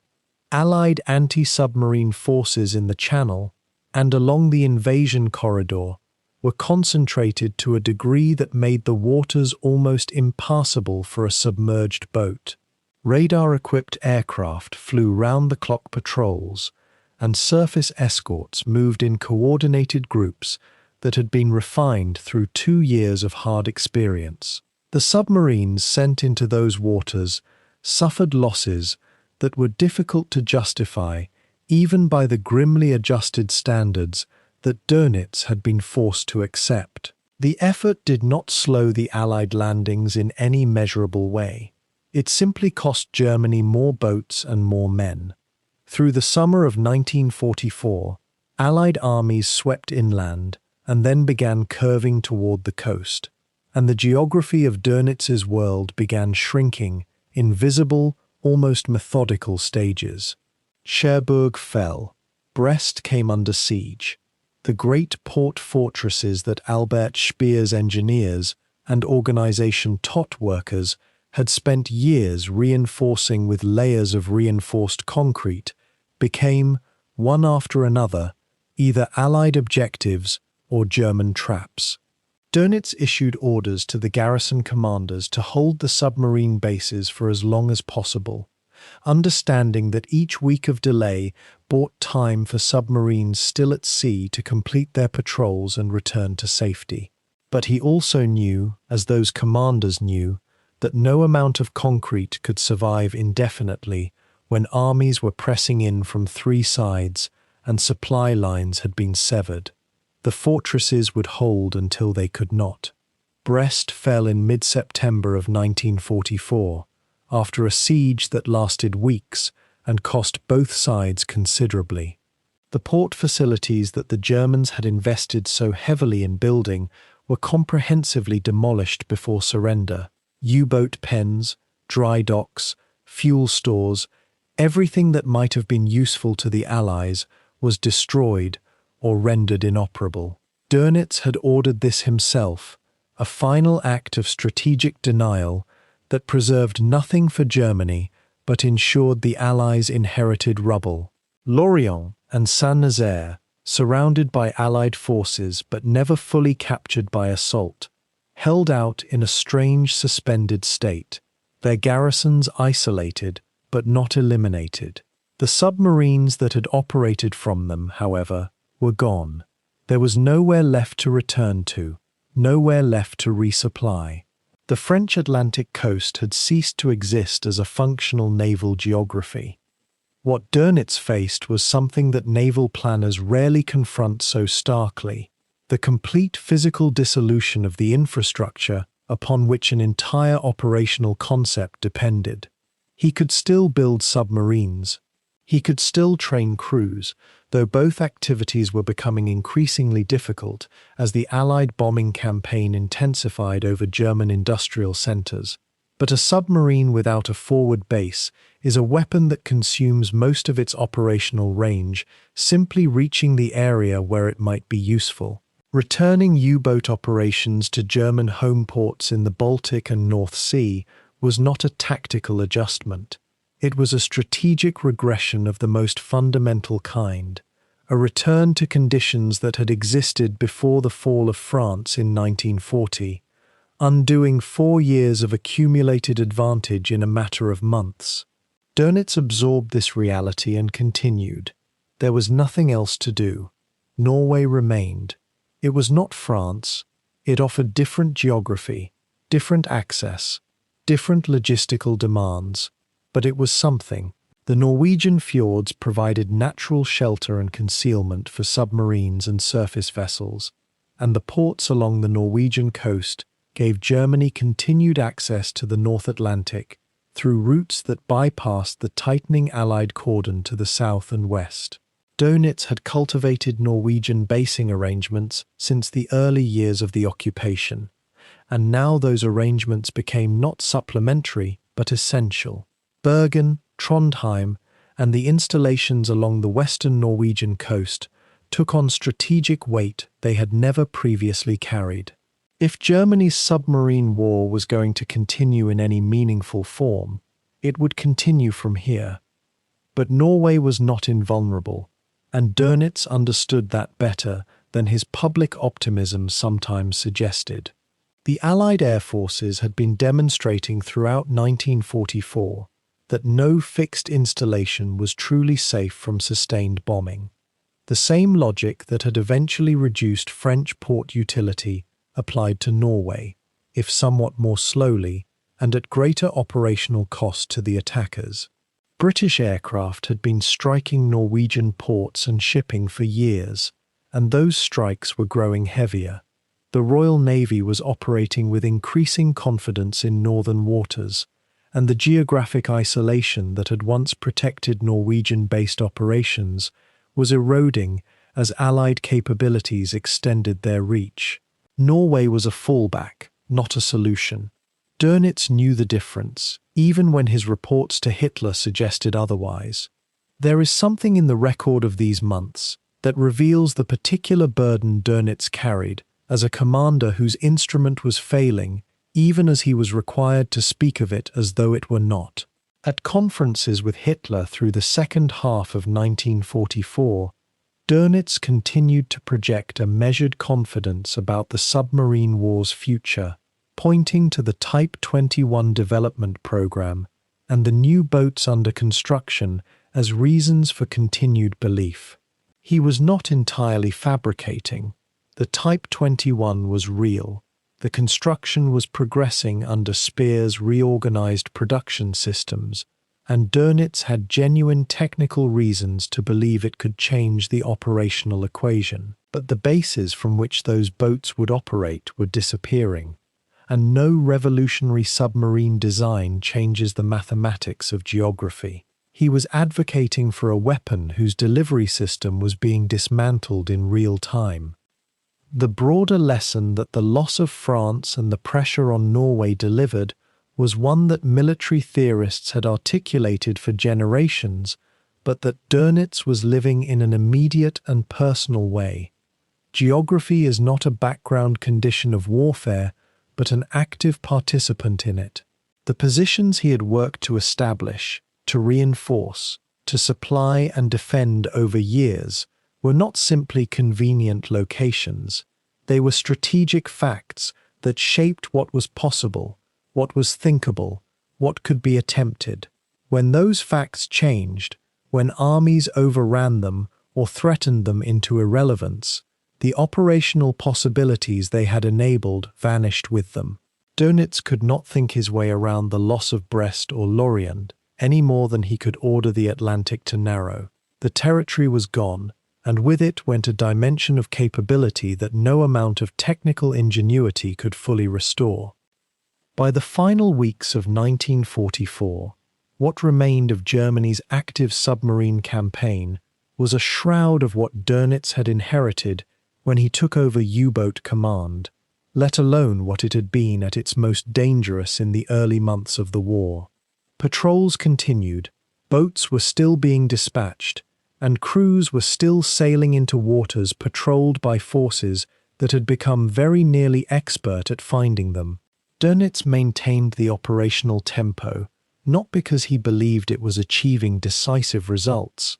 The evidence against that belief was overwhelming, but because ceasing operations entirely would have been an admission that the submarine war had ended before Germany itself had officially acknowledged defeat. The patrols were as much political as they were military, demonstrations of will in the absence of capacity. What the fall of France and the erosion of Norwegian security had accomplished, taken together, was the systematic removal of the geographic foundations upon which Dönitz had built everything. The carefully constructed network of bases, repair facilities, fuel depots, torpedo stores, and command infrastructure that had made the Wolfpack campaign possible had taken years to establish and months to lose. And as those months passed, as each port fell, or was besieged, or was bombed into reduced functionality, Dönitz was left holding the architecture of a strategy that no longer had a stage on which to perform. He remained in his role, continued his briefings, continued his advocacy for the new boats and the new weapons, and waited for something, either the miracle that technology might deliver, or the end that was already becoming visible on every front. The geography had spoken, the territory had made its judgment, and the admiral who had built his war on the control of those distant, fortified coastlines was left to manage what came after. By 1943, the German war machine had begun to consume itself. The Wehrmacht bled across Russia, the Luftwaffe gasped beneath Allied bombing campaigns, and the Navy, once the instrument of Dönitz's ambitions, faced the slow strangulation of resources that no strategic brilliance could overcome. Yet in the machinery of defeat, one man emerged with a curious kind of power. Albert Speer, the architect turned minister of armaments, whose gift for organization and whose audacity in promising the impossible would define the final chapters of German industrial capacity. Dönitz had learned to navigate the treacherous politics of Hitler's court, where favoritism and intuition mattered more than logic, and he understood that survival meant securing the ear of whoever held the keys to production. Speer represented those keys. Unlike Goering, whose promises grew more fantastic while his results deteriorated, Speer possessed both technical knowledge and a dangerous willingness to undertake production miracles. For Dönitz, this represented a sliver of hope, the possibility that through sheer force of organization, the submarine program might be rescued from the slow death it had been suffering since the turning of the Atlantic tide. The Admiral had witnessed his wolf packs hunted to extinction, his casualty rates climbing toward tragedy, his boat-building capacity insufficient to replace losses. Speer offered a vision where production could be rationalized, accelerated, and somehow divorced from the resource constraints that had begun to paralyze German industry. The relationship between Dönitz and Speer developed as one of calculated mutual interest rather than genuine alliance. Speer understood that Dönitz commanded Hitler's trust in naval matters, and the Admiral understood that flattery and technical enthusiasm could secure Speer's support in accessing scarce materials. When Dönitz became an advocate for the revolutionary Type 21 submarine, a vessel that promised speeds of 17 knots when submerged, making it theoretically faster than many Allied escorts, Speer seized upon the project as proof of concept for his production methods. The Type 21 represented not merely a warship, but a symbol of recovery, a concrete expression of how rational management and technological innovation could restore German advantage.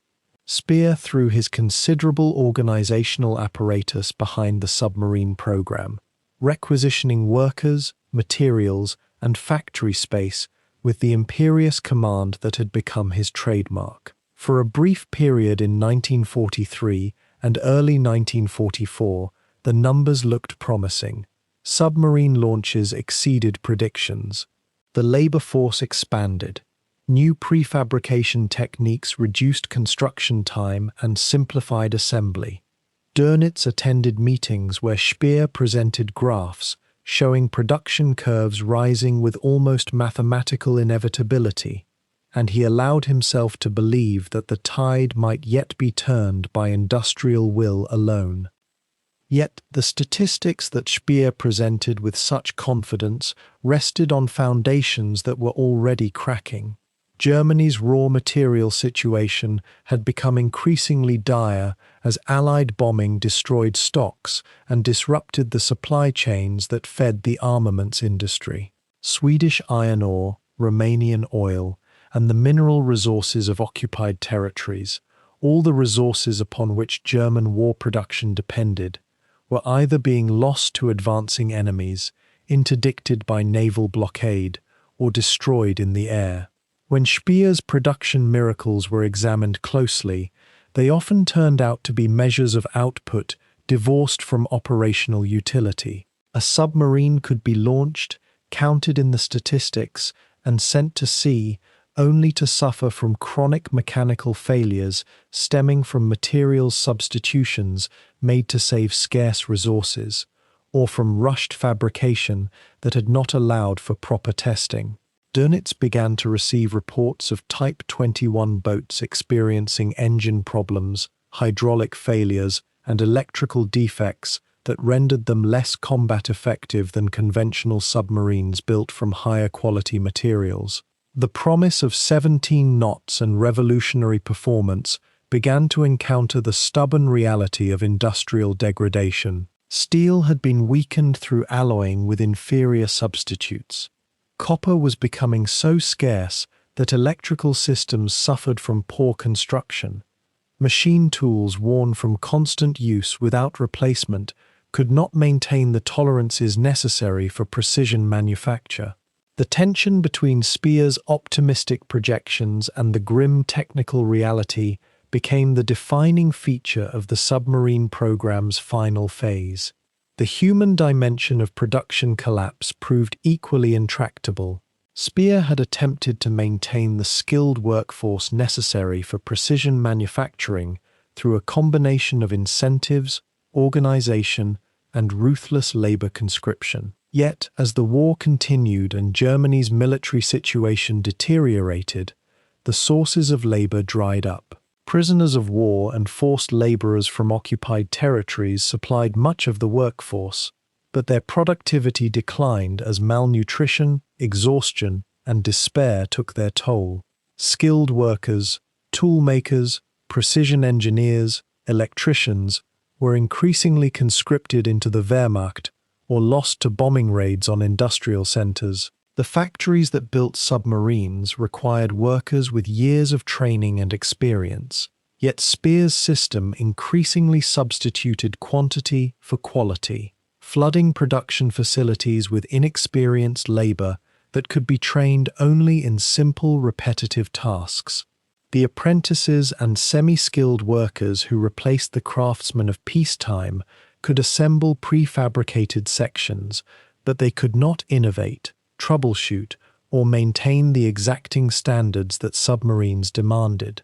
Dönitz heard these complaints from his senior officers responsible for submarine commissioning. Boats that appeared complete on the production schedule required weeks of additional work before they could be certified as operationally ready. Work schedules accelerated beyond safe limits. Shift changes occurred with insufficient overlap for proper knowledge transfer. The result was a production system that reported higher output while delivering lower quality, and Dönitz found himself trapped between Speer's need to maintain the statistical reality of progress and his own need for submarines that could actually function at sea. The fuel situation became perhaps the most concrete example of how statistical production could not overcome material reality. Submarines required enormous quantities of diesel fuel, and by 1944, Germany's synthetic fuel production had become a bottleneck that constrained every military operation. Allied bombing raids specifically targeted synthetic fuel plants, and even when production continued, the quantities generated fell further and further below demand. Dönitz could receive submarines faster than he could fuel them. The Atlantic offensive had already contracted to a shroud of its former scale, not because he lacked boats, but because the submarines he possessed could not be sent on patrols that extended beyond a few hundred kilometers from the coast. The revolutionary Type 21, even assuming perfect technical execution, demanded fuel supplies that Germany could not provide. The strategic implications were devastating. A submarine force that could not sustain oceanic operations was no longer a strategic weapon, but merely a local defense mechanism. Speer could not solve the fuel crisis through management, and even his most creative production schemes could not generate synthetic oil through bureaucratic reorganization. Dönitz attended conferences where Speer presented production statistics for fuel, while everyone present understood that the numbers bore no relation to operational availability.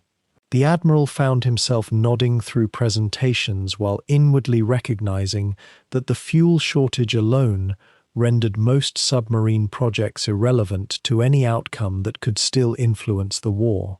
The deterioration accelerated as 1944 progressed and the Eastern Front collapsed. Germany's military situation had shifted from difficult to catastrophic. Soviet forces advanced steadily toward German territory, and with each kilometer gained, the occupied regions that supplied Germany with crucial resources fell out of reach. Romanian oil production facilities, which had supplied much of Germany's fuel, became contested territory and then enemy-controlled. Hungarian and Yugoslavian resources, which Speer's organization had carefully integrated into production networks, disappeared. The loss of these territorial possessions meant that German industry had to attempt miraculous increases in domestic production exactly when capacity was being destroyed by increased enemy bombing. Speer attempted to decentralize production, dispersing factories to avoid bombing, but dispersal meant longer supply lines, duplicated effort, and reduced efficiency. The carefully rationalized production system that had been the basis of his reputation began to fragment into disconnected units that could no longer support each other.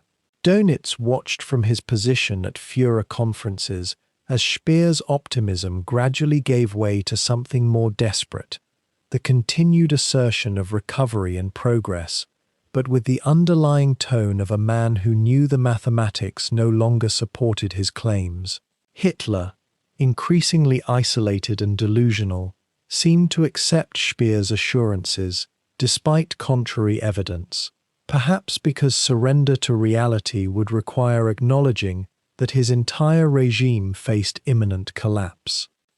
By 1945, the relationship between Speer and Dönitz had become almost theatrical, both men speaking to each other and to Hitler through carefully constructed narratives about production and possibility that neither fully believed. Dönitz would request resources for submarine production, Speer would promise delivery, and both understood that the promises would not be kept in any meaningful form. Yet the ritual continued because breaking it would mean acknowledging reality, and neither man could afford that acknowledgement while Hitler remained alive and capable of executing those who failed him. The Type 21 submarines that had been the great hope of the submarine program began entering service in such small numbers and with such technical problems that they affected the war not at all. The boats launched were real enough to count in statistics and to require fuel, but not numerous or reliable enough to alter any military outcome. Dönitz found himself commanding a force that existed primarily on paper. Submarines listed as operational when they remained in port undergoing repairs, training squadrons that existed to justify continued fuel consumption and material allocation, strategic plans for renewed Atlantic offensives that everyone involved knew could never be executed. The tension between Speer's world of production claims and Dönitz's world of operational reality had not been resolved. It had simply calcified into a final stasis of mutual pretense. The deeper tragedy embedded in Speer's miracle of production was that it had succeeded brilliantly at the task of extending German military capacity at a moment when that extension only prolonged the war and increased suffering.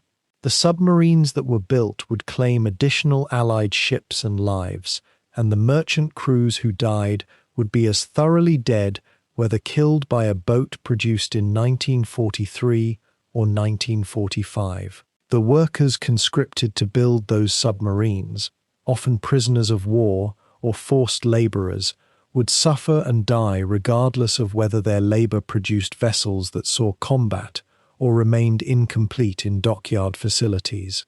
Speer's production system had efficiently generated the means to continue the war, but by doing so, it had mechanically extended German defeat. A submarine program that collapsed in 1944 might have accelerated German surrender and prevented months of continued combat. Instead, by managing to produce meaningful quantities of submarines through 1945, Speer had ensured that Germany would die not in 1944, but in 1945, each additional month purchased with irreplaceable human and material resources. The numbers that Speer had managed to maintain through sheer organizational audacity became a kind of cruel success, and Dönitz found himself administering a force that had achieved all of Speer's production targets while none of it mattered anymore. The final irony was that when Dönitz eventually ordered all submarines to surface and surrender in May 1945, the handful of Type 21 boats that represented years of investment and the pinnacle of German submarine technology had achieved almost nothing of strategic significance. Of the 118 Type 21 submarines completed or launched before the war's end, only 2 saw any action at sea before surrender, and their combat record was negligible. The revolutionary vessel that was supposed to revolutionize undersea warfare had arrived too late and in too few numbers, a monument to the gap between Speer's organizational genius and the material constraints of a state in terminal decline. Dönitz's acceptance of Speer's optimism, his participation in the mythology of production recovery, had bound him to a cause that could not be salvaged through any quantity of output. He had hoped that submarines could be the key to changing Germany's fate, and Speer had seemed to offer the production capacity to build that key in sufficient numbers. Instead, both men had become trapped in a system that produced impressive statistics while generating militarily meaningless results. The tension between what was claimed and what was real, between the numbers that appeared in reports and the operational capacity that those numbers actually represented, had never been resolved. It had simply been endured, month after month, until the war ended and the question of whether submarines could have made any difference became a historical abstraction rather than a strategic possibility. The map that Karl Dönitz studied in his headquarters grew more red each passing month, the Soviet advance creeping inexorably westward across Eastern Europe, like a stain that could not be stanched. By the autumn of 1944, the Wehrmacht's collapse on the Eastern Front had become the central fact of the war, a reality that transformed Dönitz's carefully constructed naval strategy from defensive necessity into irrelevant abstraction. The submarines he had fought to preserve, the resources he had begged from Albert Speer, the future he had promised Hitler, involving Type 21 U-boats and Atlantic dominance. All of these calculations evaporated the moment Soviet mechanized columns began driving toward the Baltic, toward the very ports and shipyards upon which Germany's naval existence depended. Dönitz, a man trained to think in terms of shipping lanes and convoy routes, now found himself conscripted into the Wehrmacht's existential crisis, forced to redirect every available vessel, every trained sailor, every operational capacity toward operations in the East that military logic told him could not be won. The Eastern Front's hemorrhage was not simply a strategic problem for the Navy to observe and adapt to. It was an amputation that severed the connection between naval ambition and practical possibility, leaving Dönitz commanding a branch of service that no longer controlled the geographic space necessary for its own survival. The scope of this redirection became apparent only gradually, but with accumulating horror. Beginning in the summer of 1944, as Soviet forces liberated Minsk and pushed toward Poland, German Naval Command received orders to prepare for massive evacuation operations from the Baltic. These were not theoretical exercises or contingency plans filed away in a cabinet. They were desperate, escalating demands that stripped the Navy of its offensive capability and converted every available ship into a refugee transport, a hospital vessel, or a coastal defense platform.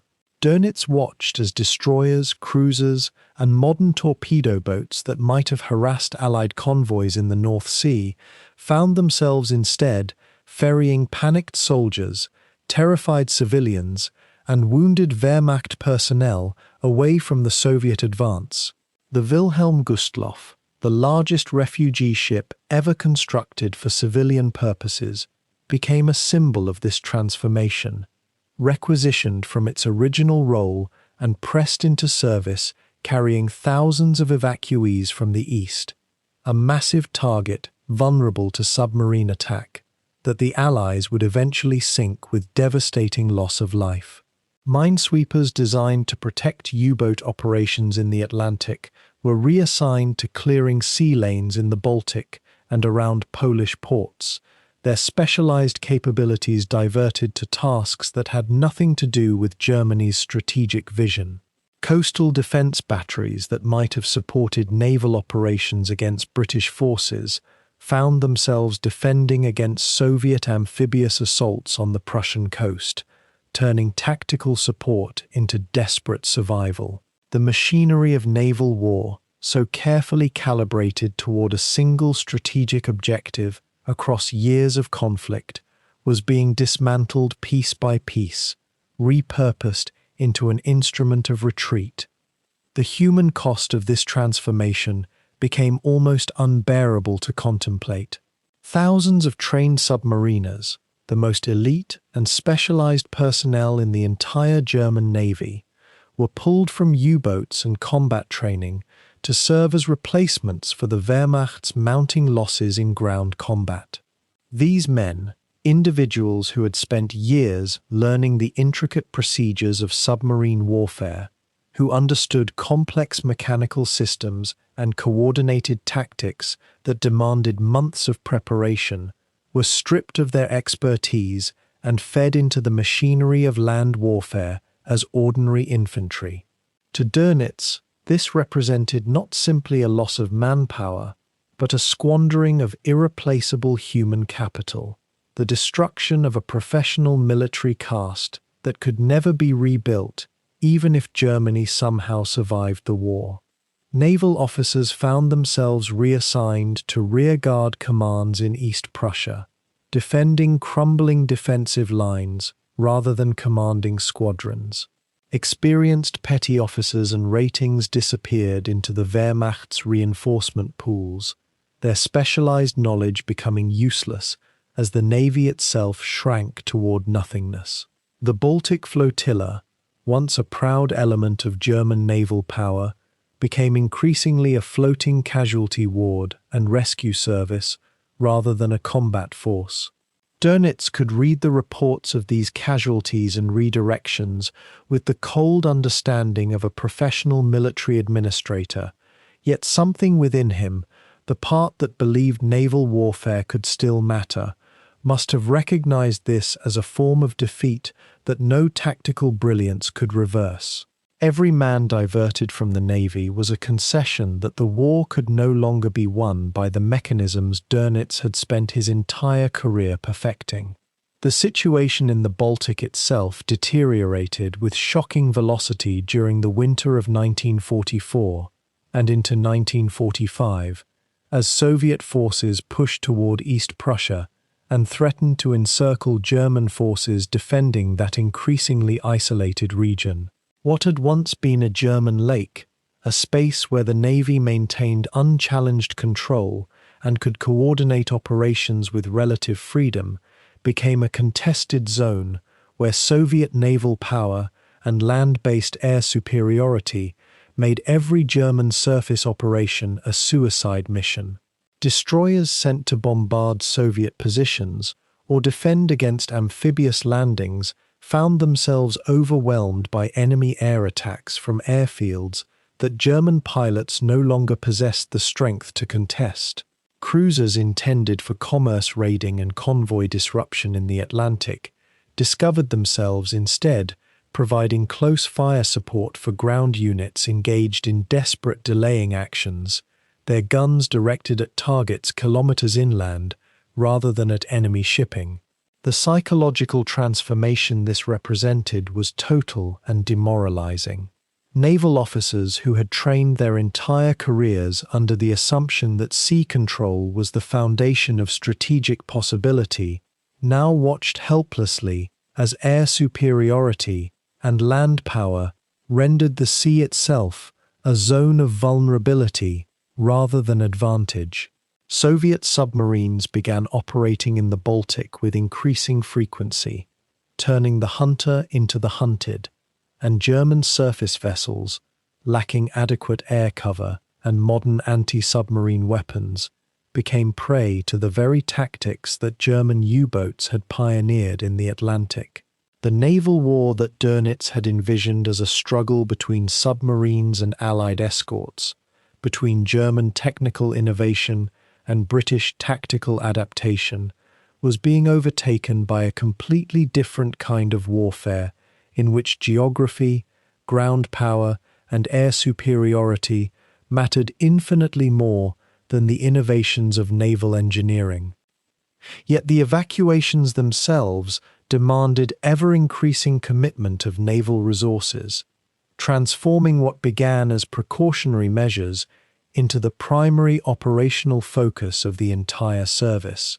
As Soviet forces swept into Poland and threatened the isolation of German troops in East Prussia, Dönitz was forced to organize what became one of the largest maritime evacuation operations in history, moving hundreds of thousands of military personnel and civilians across the Baltic under conditions of extreme danger and uncertainty. The organization of this effort required destroying the existing command structure for Atlantic operations and rebuilding it entirely around Baltic logistics, a transformation that Dönitz could observe but could not prevent.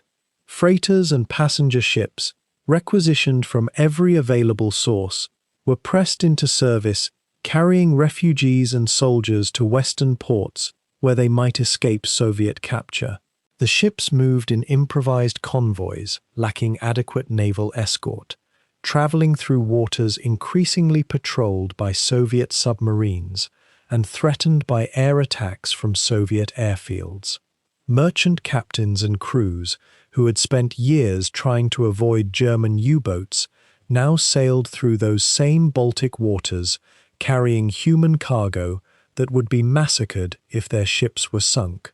The Wilhelm Gustloff alone was carrying more than 6,000 evacuees when a Soviet submarine spotted it in shallow water and fired torpedoes that struck the former luxury liner, sending her to the bottom in a catastrophe that demonstrated the vulnerability of every vessel pressed into this desperate service. Other ships followed into oblivion: the General Steuben, the Goya, the Thielbeck, each loss representing not simply destroyed vessels, but thousands of lives lost in cold water, soldiers and civilians who had survived years of warfare only to perish in their own country's waters.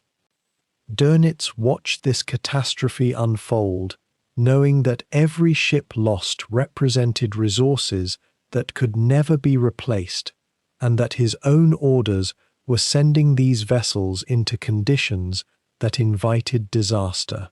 The admiral who had once believed submarine warfare could strangle Britain now presided over a navy that could not protect its own evacuation convoys from the very type of underwater attack he had pioneered. The irony was bitter and complete. He issued orders for improved escort procedures, for better coordination between naval vessels and the Luftwaffe, for construction of additional minesweepers and coastal defense craft. Yet each order acknowledged the fundamental impossibility of the task his service now faced. There were simply not enough ships, not enough trained sailors, not enough air cover, and not enough time to establish coherent defensive arrangements in waters that enemy submarines dominated and where Soviet aircraft could appear without warning. The evacuation operations continued because the alternative, abandoning hundreds of thousands of Germans to Soviet capture, was politically and morally unacceptable, even as Dönitz understood that the Navy's commitment to these operations guaranteed that Atlantic warfare would become increasingly theoretical and eventually cease entirely. The choice was no longer between concentrating naval resources on offensive operations in the Atlantic and sustaining a defensive presence in the Baltic. The choice had been made by strategic circumstance, by the momentum of the Soviet advance and the Wehrmacht's collapse, forces that no admiral could resist. The diversion of resources toward Baltic operations also meant accepting the accelerating contraction of German naval presence everywhere else. U-boats that had harassed convoy routes in the Atlantic and caused losses that kept Allied planners concerned were recalled to defend Norwegian ports or support the collapsing Eastern Front. Long-range surface raiders that might still have inflicted damage on Allied shipping were tied up in the Baltic, their value as strategic weapons irrelevant compared to their utility as transport escorts and coastal defense platforms. The German Navy that had begun 1944, with hopes that new U-boat designs and improved tactics might restore strategic significance, was being systematically dismantled and repurposed as a crisis management service for a land war that was being lost on a fundamental level. Dönitz could read the casualty reports from the Eastern Front with the same precision with which he had once analyzed shipping losses in the Atlantic, and the mathematics were equally devastating. For every soldier successfully evacuated from the East, dozens more perished in fighting retreats or were captured by Soviet forces. The numbers that mattered for the war's outcome, the distance Soviet forces covered each day, the speed of their mechanized advance, the Wehrmacht's inability to mount effective counterattacks, were numbers that the Navy could influence only marginally through evacuation operations that amounted to rescue efforts rather than strategic actions.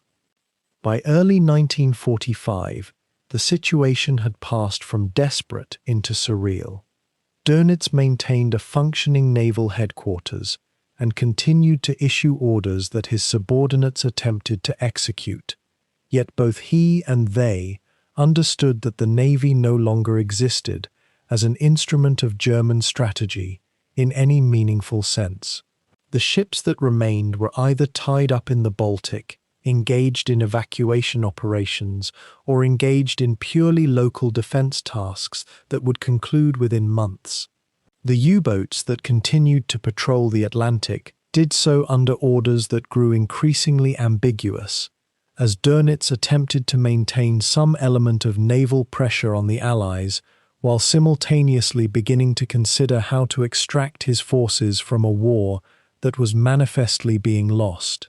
The grand strategy of submarine warfare that had animated his entire career, the conviction that commerce raiding and fleet disruption could force political decisions, had been rendered irrelevant by forces that had nothing to do with naval tactics or technological innovation.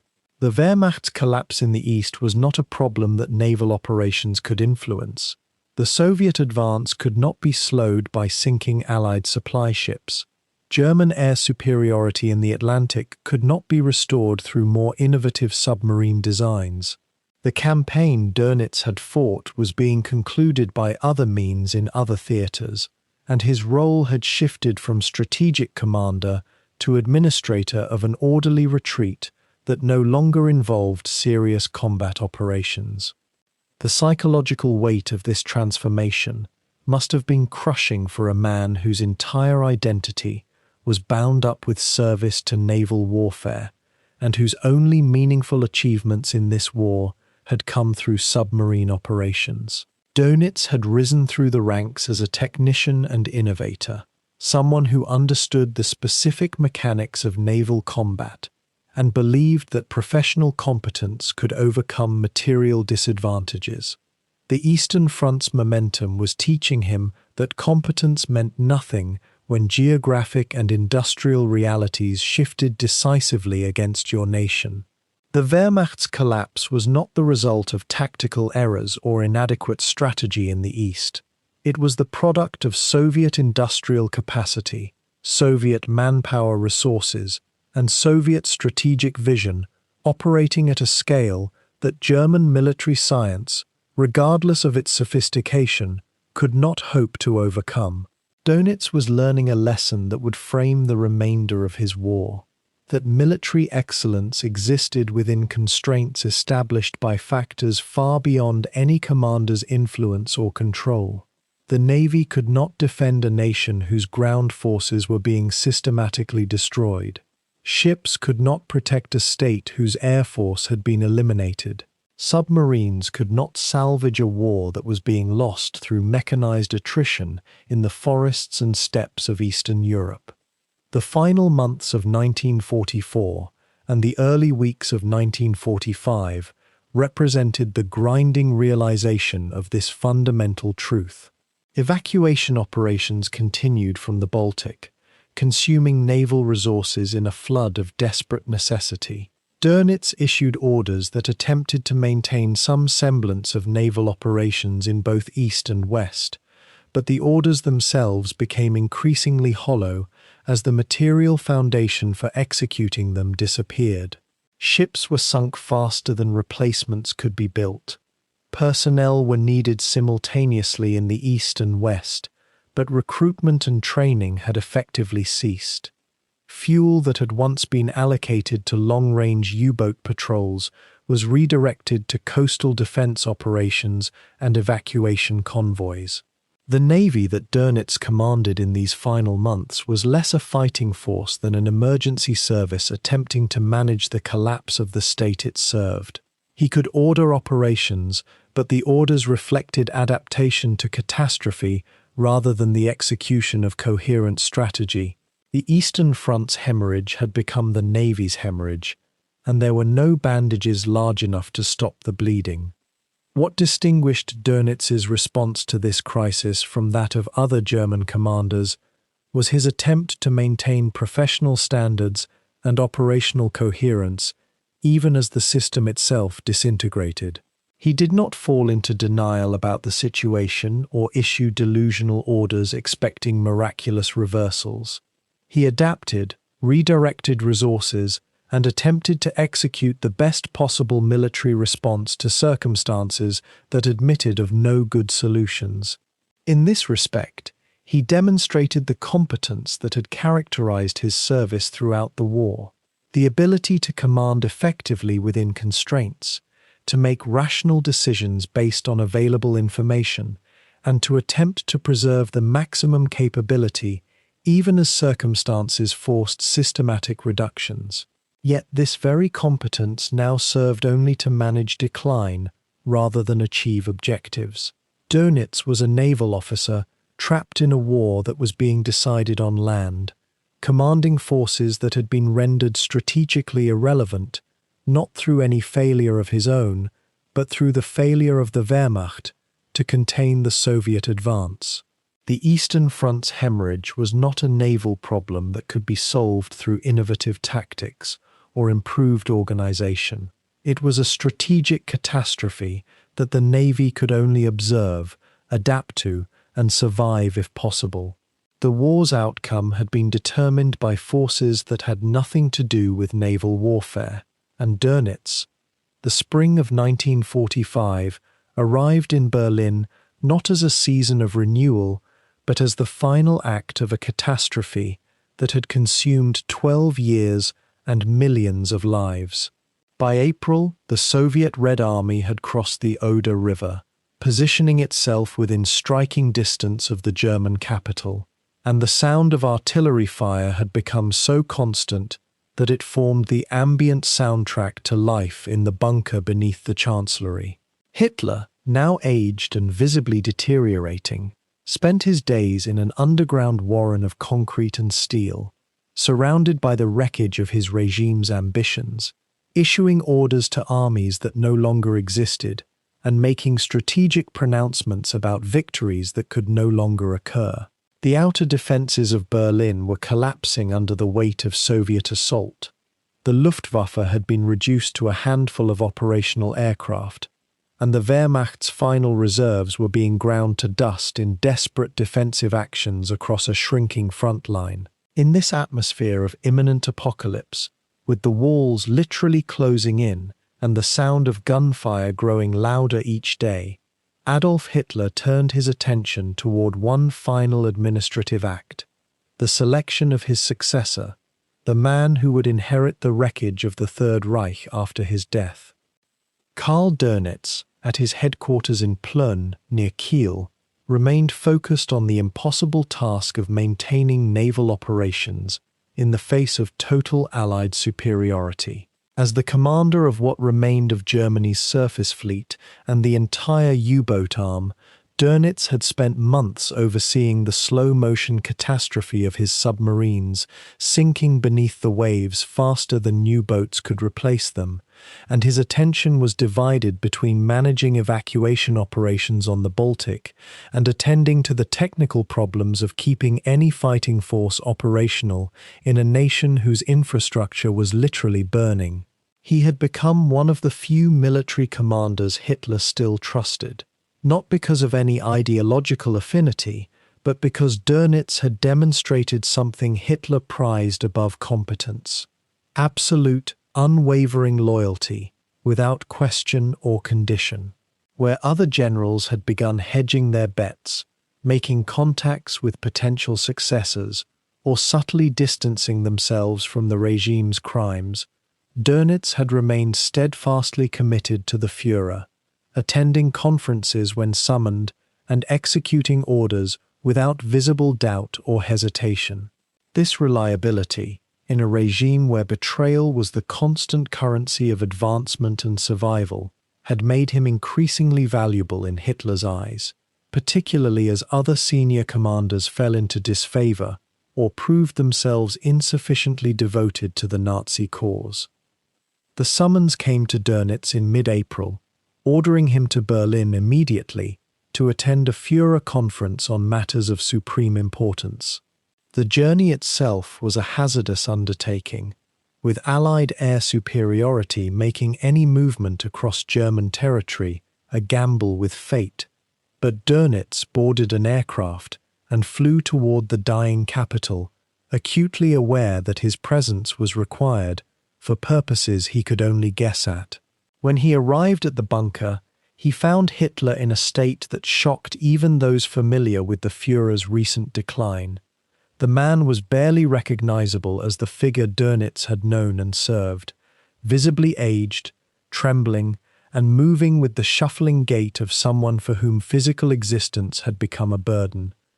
The dictator's mind, however, remained capable of strategic calculation, despite the deterioration of his body, and he had clearly been considering the question of succession with the kind of obsessive attention he brought to matters he found personally consuming. Hitler outlined to Dönitz the situation with brutal honesty. The war was lost. Berlin would fall within days rather than weeks, and he intended to end his life rather than face the fate that captured leaders in this war had come to expect. In the midst of this conversation about defeat and death, Hitler made an announcement that would alter Dönitz's life as profoundly as any order he had ever received. The Führer declared that Dönitz would become his successor, inheriting whatever remained of German authority and responsibility for negotiating Germany's final surrender and managing the transition from warfare to whatever political arrangement would emerge from the ashes. The choice was stunning in its implications, and the reasoning behind it revealed more about Hitler's state of mind than any psychiatric evaluation could have provided. Hitler had considered other candidates and rejected them. Hermann Göring, the Luftwaffe commander, had already attempted to negotiate a separate peace and had therefore forfeited Hitler's trust permanently. Heinrich Himmler, the head of the SS and the architect of the regime's security apparatus, had also engaged in unauthorized peace feelers and was therefore equally unacceptable. But Dönitz, the naval officer, had remained unblemished by doubt, unblemished by attempts to explore alternatives, unblemished by anything except unwavering service to the regime, regardless of circumstance. In appointing Dönitz, Hitler was selecting not the most powerful commander or the most ideologically fervent Nazi, but the officer who could be trusted to carry out whatever final orders the Führer issued without hesitation or independent judgment. The implications of this appointment were immediately obvious to Dönitz, though perhaps not in the way Hitler had calculated them. By removing him from his naval posting and placing him in a position of nominal political authority at the moment when Germany's military situation was becoming impossible, Hitler was effectively removing from the field the one commander who still maintained any meaningful ability to direct military operations. Dönitz had been managing the evacuation of German civilians and military personnel from the Eastern Territories, operations that required constant attention and detailed knowledge of remaining transport assets and operational capabilities, and he could no longer divide his attention between those maritime concerns and the surreal task of governing a nation that existed only in legal fiction. The new responsibility was, in a very real sense, a poisoned honor. It elevated Dönitz's rank and official status while simultaneously stripping him of the ability to exercise any meaningful command authority over the forces that might have enabled some alternative to complete surrender. Hitler's choice reflected a calculation that the officer most loyal to the regime in its final hours was precisely the officer who would cause the least trouble when the moment of reckoning arrived. And in selecting Dönitz, Hitler was ensuring that Germany's final military decisions would be made by someone incapable of independent thought or action. Dönitz accepted the appointment with the same unswerving deference he had demonstrated throughout his service to the Nazi regime. He left the bunker with explicit instructions from Hitler regarding his duties and authority, though the exact nature of those instructions would later become a subject of historical dispute, with Dönitz claiming he had been given specific directives while his critics argued he had merely been handed nominal authority with no genuine power. The admiral made his way back north toward the German-Danish border, traveling through a landscape that bore all the marks of a collapsing civilization: destroyed villages, streams of refugees moving in all directions, columns of military vehicles attempting to reach defensive positions that would be overrun within days, and the constant rumble of artillery and aircraft engines providing an apocalyptic soundtrack to the physical journey. The distance between the bunker and Plön represented more than mere geography. It represented the distance between the symbolic capital of the dying regime and the provinces where some fragment of functioning government might still operate, at least temporarily, before the advancing Allied armies reduced even that fiction to nothing.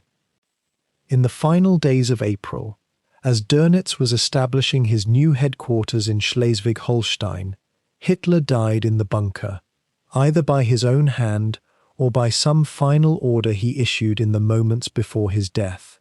The exact circumstances would be forever obscured by the chaos of those final hours and the destruction of evidence. Dönitz learned of the Führer's death through official channels, and the knowledge that he was now, in the eyes of the Nazi regime and whatever remained of German authority, the president and supreme commander of Germany, came to him as a shock and a burden rather than a triumph.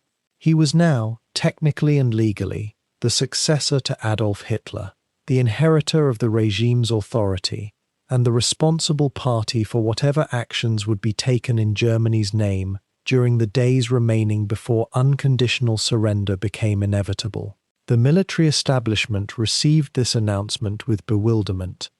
Dönitz was respected as a competent naval officer, but few imagined him as a political leader or chief executive, and his elevation represented to many officers a final sign that the regime had lost all connection to rational decision-making. Yet they would obey him because obedience was the only pattern of behavior the military hierarchy had ever permitted, and Dönitz would exercise his new authority not as an ideologue or a visionary, but as a transitional figure, managing the mechanics of a state's dissolution. The surreality of Dönitz's position became apparent within hours of assuming his new role. He was now responsible for leading a nation that had already ceased to exist in any meaningful sense. The Soviet Red Army was advancing through the eastern territories at will.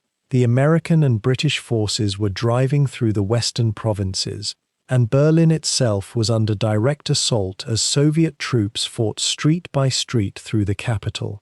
Dönitz could command nothing that would obey him, could promise nothing that could be delivered, could negotiate nothing from a position of strength, and yet he was expected to make decisions and issue orders as though he still wielded the authority that the office he had inherited had once represented. The officers around him, Jodl and others from the military command structure, looked to him for guidance on whether to continue fighting, whether to surrender, whether to negotiate with one allied power against another, whether to preserve military formations or disperse them, and Dönitz found himself making decisions that would alter the fate of millions, based on calculations that had no foundation in reality. He would need to determine when the moment had come to end the war, to order men who had been trained to fight unto the last man, to lay down their weapons, to transform from military commander into negotiator and administrator at precisely the moment when those skills would do nothing to change the fundamental trajectory of events already in motion. The weight of this authority, such as it was, rested upon Dönitz in ways that would shape every remaining day of his active life. He was now the last Führer of Germany, a distinction that was simultaneously meaningless and historically significant, a legal fiction that would nonetheless carry consequences when the victors began the process of determining responsibility for the regime's actions. By appointing Dönitz, Hitler had ensured that his successor would inherit not just the nominal authority of the position, but also the legal liability that came with it. Dönitz would be held responsible for the actions of the regime he now headed, regardless of his actual control over those actions, or his moral culpability for decisions made long before his elevation. The appointment that was meant to reward Dönitz's loyalty and ensure a smooth transition of power became instead a sentence passed by the man who had placed that crown upon his head, binding him to the consequences of a regime he had served without complaint, but had not created and could not escape. In those final days of April 1945, as Soviet artillery thundered toward Plön and American forces advanced across northern Germany, Dönitz occupied a position that was simultaneously the height of power and the depths of powerlessness. He was the commander of a military that was melting away, the president of a government that existed only in legal documents and historical records, the inheritor of a regime that was being erased from the physical map in real time.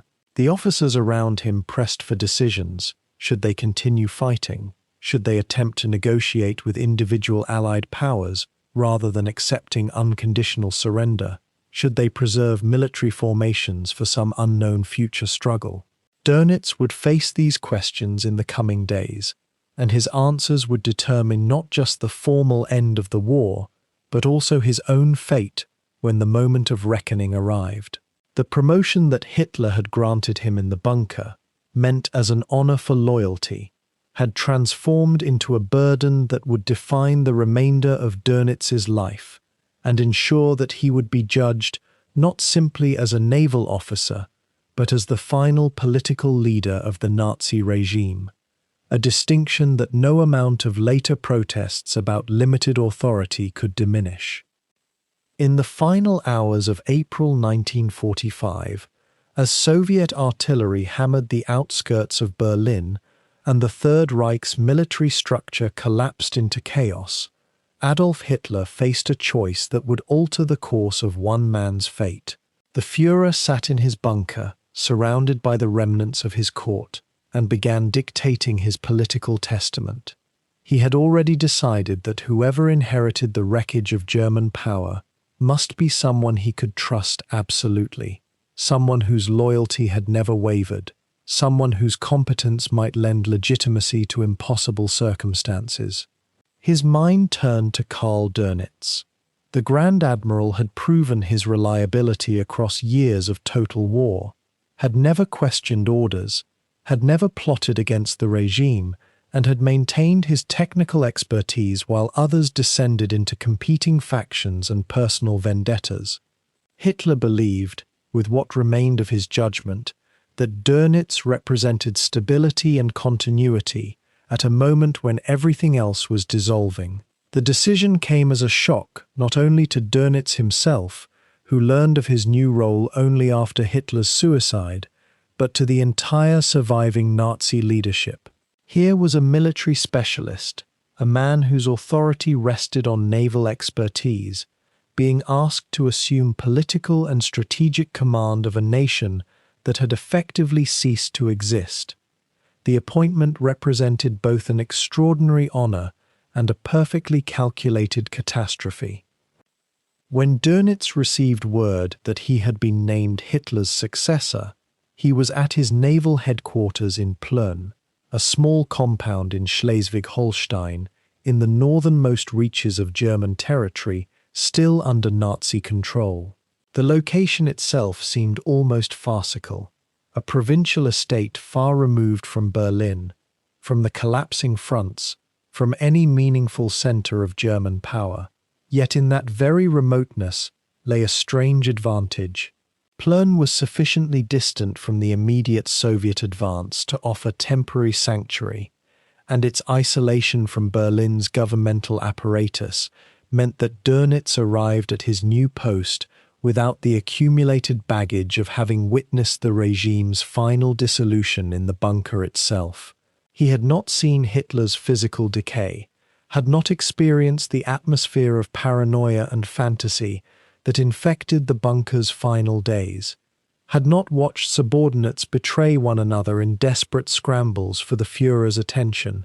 Instead, he arrived at Plön with his authority apparently freshly conferred, with access to whatever governmental machinery still functioned in northern Germany, and with the strange luxury of confronting his impossible new role in relative physical safety.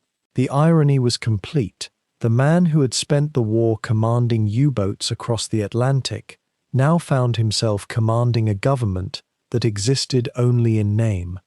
The position Dönitz inherited bore no relationship to actual power. By early May 1945, the German state had fractured into competing spheres of authority, with individual military commanders, Nazi party officials, and industrial administrators making independent decisions about surrender, evacuation, and resource allocation. Eisenhower's forces were advancing from the west at accelerating speed.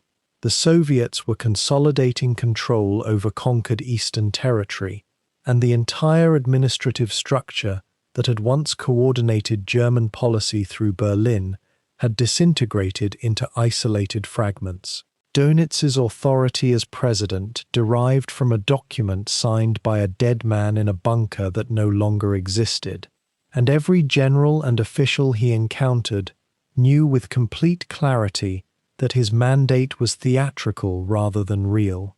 Yet the fiction had to be maintained, at least for the moment. Dönitz established himself at Plön and attempted to gather whatever governmental ministers and military commanders remained at large in northern Germany, trying to construct the appearance of a functioning administration.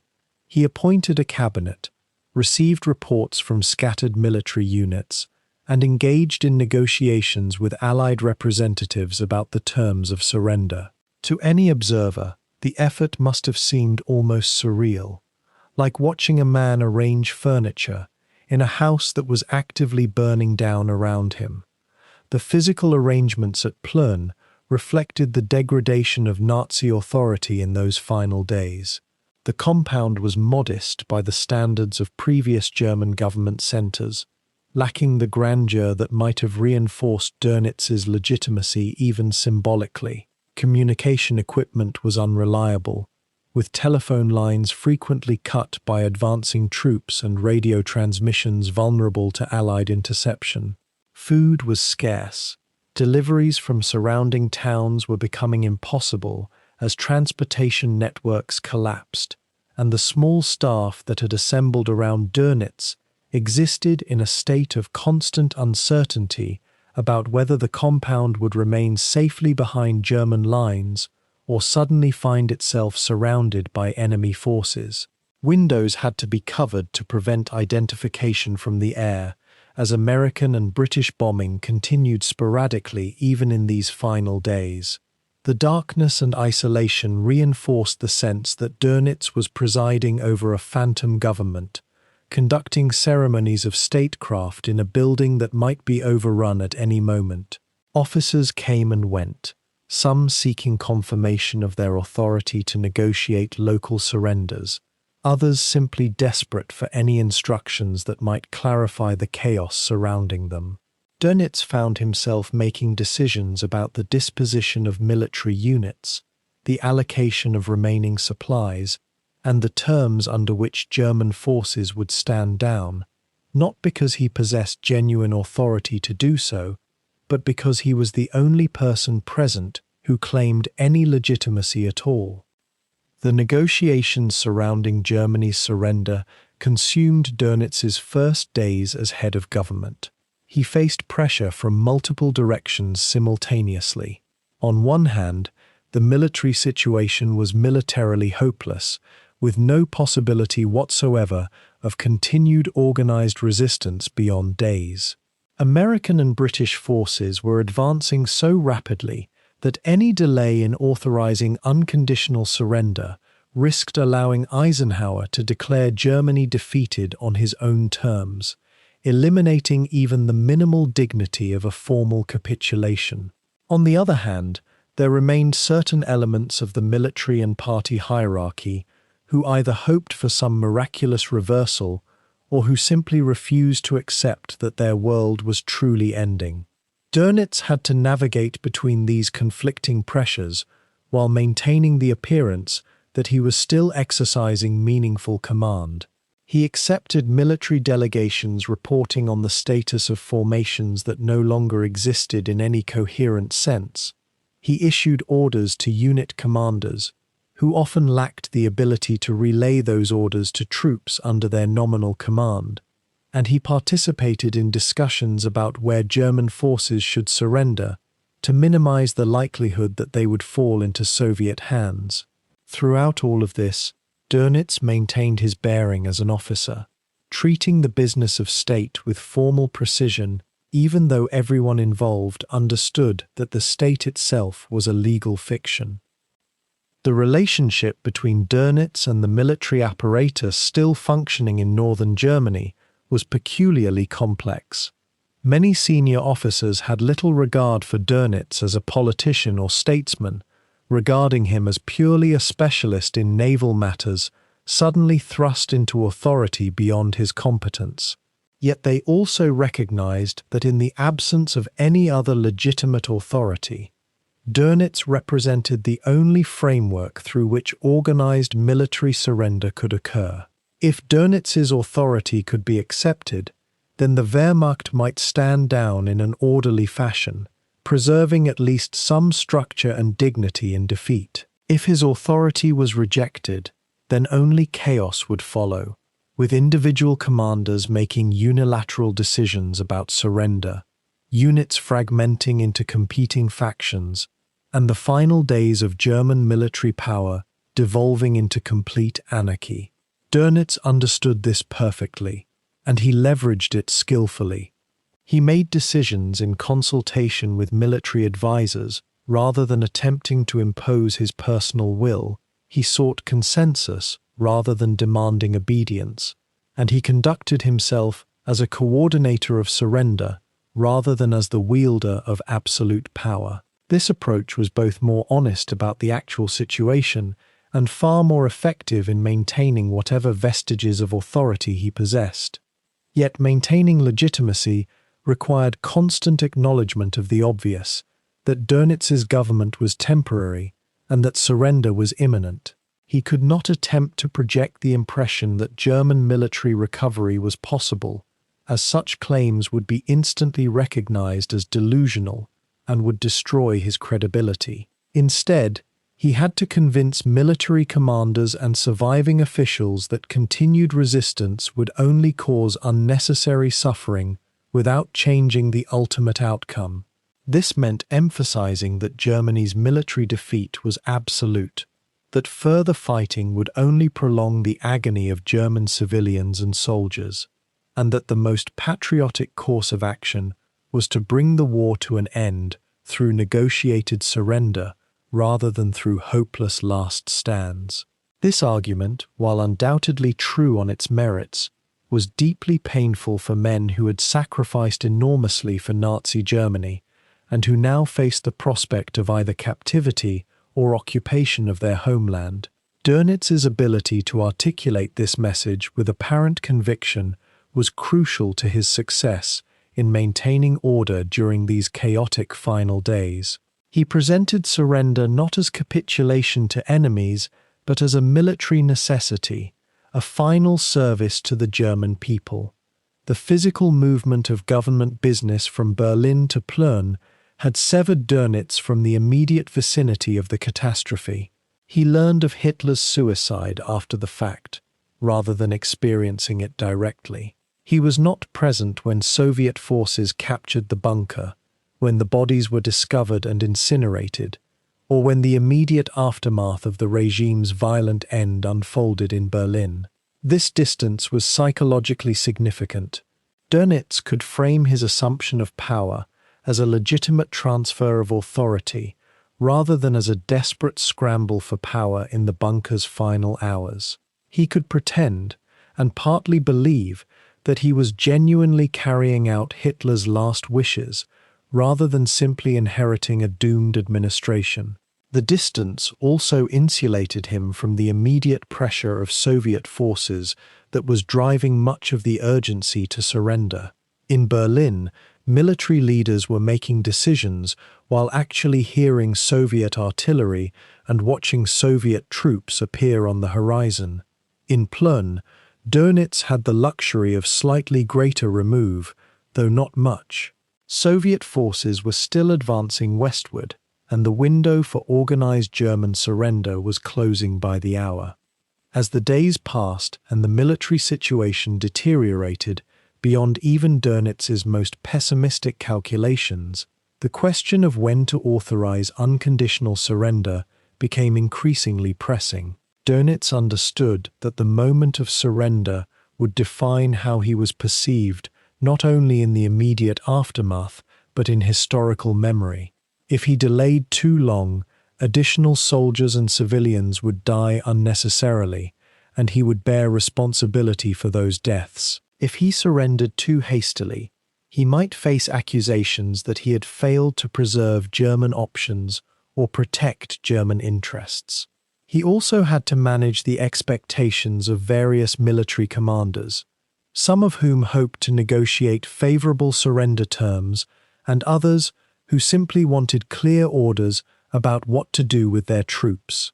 Through these final days, Dönitz conducted a balancing act of extraordinary delicacy, attempting to position himself as the statesman bringing Germany to an orderly conclusion, while maintaining sufficient martial bearing to retain the loyalty of surviving commanders. He held meetings, received reports, made decisions about the deployment of naval forces that in most cases no longer existed in any meaningful sense. He was conducting the ceremony of command, even as command itself had become purely symbolic. The peculiar isolation of Plön during this period had consequences that extended beyond the immediate military situation. Dönitz's removal from Berlin meant that he did not have to confront the physical reality of the regime's collapse in the same way that those remaining in the capital were forced to do. He could maintain his role as a professional military officer, executing his duties within the constraints of an impossible situation, rather than being forced to acknowledge that he had served a regime that was now universally recognized as monstrous.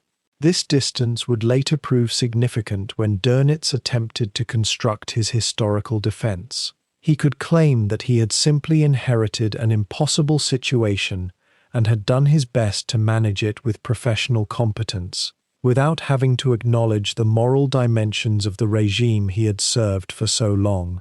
He could portray himself as a military specialist thrust into political circumstances beyond his expertise or control. The narrative was not entirely false, but it benefited from the physical separation between Dönitz's location and the regime's absolute endpoint. By the first days of May, the military situation had progressed beyond any possibility of organized defense. American forces were advancing northward toward the zones being negotiated for German surrender. Soviet forces were consolidating control over eastern Germany. The only meaningful question remaining was the precise timing and circumstances of the final German capitulation. Dönitz, still maintaining his formal position as German president, faced the necessity of authorizing that surrender. The decision represented both the culmination of all the events that had driven his rise and the beginning of everything that would follow his fall from power. He had spent his entire naval career pursuing objectives for the German state, and now the German state itself had ceased to exist. He had built and commanded weapon systems intended to serve German power, and that power had evaporated completely. He found himself leading a government that possessed no actual territory it could truly control, no military forces that could meaningfully resist, and no legitimacy beyond the legal fiction of a transfer of authority from a dead man. The weight of command in those final days at Plön was the weight of presiding over complete dissolution while maintaining the forms of authority and order. It was the weight of being the last representative of a regime that had lost everything, of being the man who had to say the words that made the catastrophe official. In the bunker beneath Berlin, as Soviet artillery fire drew closer with each passing hour, Karl Dönitz faced a decision that would haunt him for the remainder of his life. Above ground, the Third Reich was collapsing into ash and rubble. Soldiers surrendered without orders. Cities burned. The machinery of Nazi government was grinding to a halt under the weight of military defeat. Yet beneath the Atlantic Ocean, far from the falling shells and the screams of the dying, German U-boats continued their patrols as if the war still possessed meaning and momentum. Dönitz knew these boats were out there. He knew their crews believed in victory, or at least in continuing to fight for a cause they had been taught to serve. The question that tortured him was whether those men deserved orders to keep fighting or orders to cease fire and save their lives. That question had no clean answer. The Type 21 submarine represented the culmination of years of Dönitz's strategic vision. Unlike earlier U-boats, which were essentially surface vessels that could submerge, the 21 was a true underwater warship. It could travel at 17 knots while submerged, far faster than the older boats that struggled to reach 8 or 9 knots underwater. Its battery capacity was superior. Its torpedoes were more advanced. If such boats had arrived in 1942 or 1943, when the Battle of the Atlantic remained genuinely contested, they might have altered the naval campaign's trajectory. But they arrived in 1945, when the outcome was no longer in doubt. The first operational 21 boats entered service only weeks before the war's final collapse, too late to change anything except the body count. Dönitz had invested his reputation and his hopes in these submarines. Now they would become monuments to futility. In April 1945, approximately 10 to 12 Type 21 boats had achieved operational status, or were undergoing final trials. Several more were under construction or fitting out, their hulls far advanced, but their service entry still weeks or months away. These numbers were pathetically small compared to the hundreds of U-boats Germany had possessed at the height of the Atlantic offensive. But for Dönitz, in those final days before surrender, these boats represented something that transcended mere statistics. They were proof that German naval ingenuity had not failed, that innovation was still possible even in defeat, that somewhere in the wreckage of the Third Reich, Germans were still building weapons of extraordinary sophistication. The irony was crushing. The moment when German submarines finally possessed genuine technological superiority was the moment when Germany itself had already lost the war. The U-boat arms predicament in those final weeks was almost surreal. Hundreds of older boats still existed in various states of readiness or repair. Some were stationed at bases in Norway, which had not yet fallen to advancing Swedish or Soviet forces. Others were scattered across occupied ports from France to Denmark to Germany itself, their crews hungry, their morale fractured, their fuel supplies increasingly uncertain. Training U-boats operated in the Baltic Sea, where they practiced with crews being rushed through compressed training schedules in hopes of manning new boats. Supply depots held spare parts, torpedoes, and supplies that might never be used.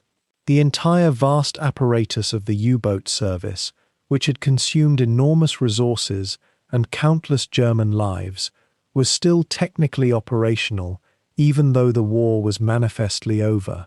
The contradiction between continued military activity and inevitable political defeat created a psychological strain that few men in Dönitz's position had ever experienced. Dönitz himself was no longer commanding these boats directly. His promotion to Führer had removed him from daily operational control, replacing him with subordinates who now bore the formal responsibility for orders issued to submarine commanders. Yet Dönitz knew that his authority still carried weight with the German officer corps, and that submarine commanders would likely follow any guidance he provided. A single order from Dönitz could send boats to the bottom of the Atlantic, or order them to cease patrols and return home. That same order could save hundreds of lives, or condemn them. He also understood, with a clarity that must have been agonizing, that every ship sunk by a German U-boat in those final weeks would be evidence presented against him at trial. The Allies were already compiling lists of sinkings, dates, tonnages, and casualties. Each new sinking would be another mark against his name, another reason to condemn him as a war criminal who had continued the slaughter even as Germany's fate was sealed. The moral mathematics were brutal and unforgiving. If Dönitz ordered submarines to stand down and cease operations, he would save Allied lives and reduce the charges against himself at trial. If he permitted continued attacks, submariners would sink more ships, kill more sailors, and add to the criminal evidence against him. From a purely rational standpoint of self-preservation, the choice should have been obvious. Yet Dönitz was a military officer, and the professional obligations of military command did not simply evaporate because the political situation had become catastrophic. Submarine crews were still dying, still fighting, still following orders that had been given to them months or years earlier. To suddenly order them to stop fighting might be seen as a betrayal of their sacrifice, or worse, as an admission that the cause they were dying for was worthless. Military hierarchies depend on the assumption that orders from above have moral weight and strategic purpose. In those final days of April 1945, that assumption had become fiction. The practical reality was that some U-boat commanders would have continued patrol operations with or without explicit orders from Dönitz. The German military tradition of implicit obedience meant that lower officers sometimes understood the general intentions of their superiors and acted accordingly, without waiting for explicit confirmation. Some submarine captains, particularly those who were ideologically committed Nazis, saw the final weeks of the war as an opportunity to rack up kill counts that would prove their loyalty and courage. Others simply continued what they had been ordered to do weeks or months earlier, following standing orders to attack any Allied shipping they encountered.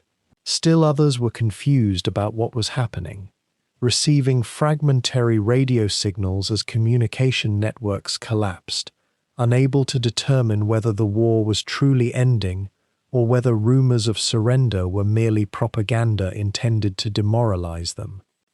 In the chaotic final weeks, several U-boats did make confirmed sinkings. One merchant vessel was torpedoed and sunk by a submarine operating in late April, well after Dönitz's assumption of power as Führer and while surrender negotiations were already underway. Another attack occurred in those same days, confirming that the U-boat arm remained operational and dangerous even as Germany's government was literally packing its files to flee Berlin. These sinkings were relatively few, far fewer than the boats might have achieved in earlier years when Atlantic convoys were more densely packed and Allied convoy escorts were less sophisticated. But each sinking carried symbolic weight far out of proportion to its tactical significance. It meant that men had died aboard merchant ships in the war's final hours, killed by a weapon system that was serving no strategic purpose except to add to the body count and the list of charges against the men who had ordered the boats to sea. There is no documentary evidence that Dönitz explicitly ordered U-boats to cease all attacks in the weeks before German surrender. This fact has troubled historians ever since. Some have argued that Dönitz's silence on the matter constituted tacit permission for continued operations. Others have suggested that the collapse of communication systems made it impossible to issue clear orders to all boats simultaneously. Still others maintain that Dönitz was simply overwhelmed by the cascading military and political catastrophe and did not have the mental or emotional capacity to address the submarine question with the clarity it demanded. Whatever the truth, the effect was the same.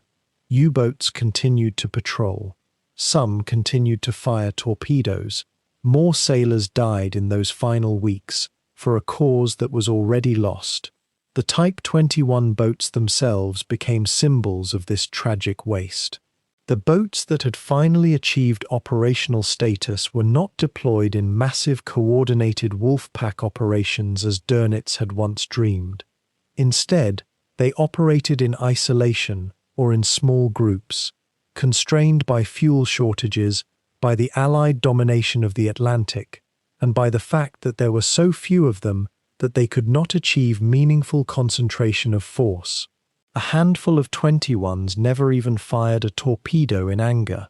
They survived the war, and when surrender came, their crews brought them back to port, where they were captured by the Allies or scuttled by the Germans themselves to prevent enemy acquisition. These boats represented everything Dönitz had fought for in the realm of submarine technology: superior design, better performance, genuine innovation. They also represented everything that was wrong with Germany's strategic position.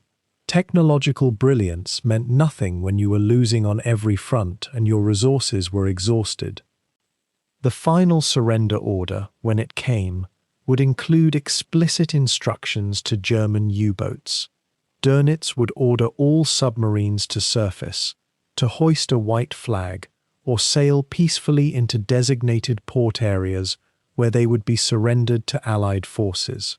The order would specify that no further attacks were to be made, that no boats were to attempt to escape, and that crews were to refrain from scuttling their vessels except in very specific circumstances. This order would represent the formal end to submarine operations that had consumed nearly 6 years of the war.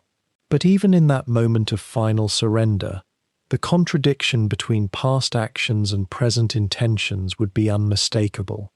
The submarine arm that Dönitz had built and commanded had killed tens of thousands of merchant sailors and naval personnel. The strategic objective, strangling Britain's supply lines into submission, had failed absolutely. The weapons system he had promoted had instead become a mechanism for prolonging a war that could not be won, and in its final days, for killing men aboard ships for a cause that was already dead. As Dönitz contemplated these realities in those final days before surrender, his mind must have been a chaos of conflicting imperatives. As a professional military officer, he believed in the chain of command and in the obligations that officers bore to those serving under them.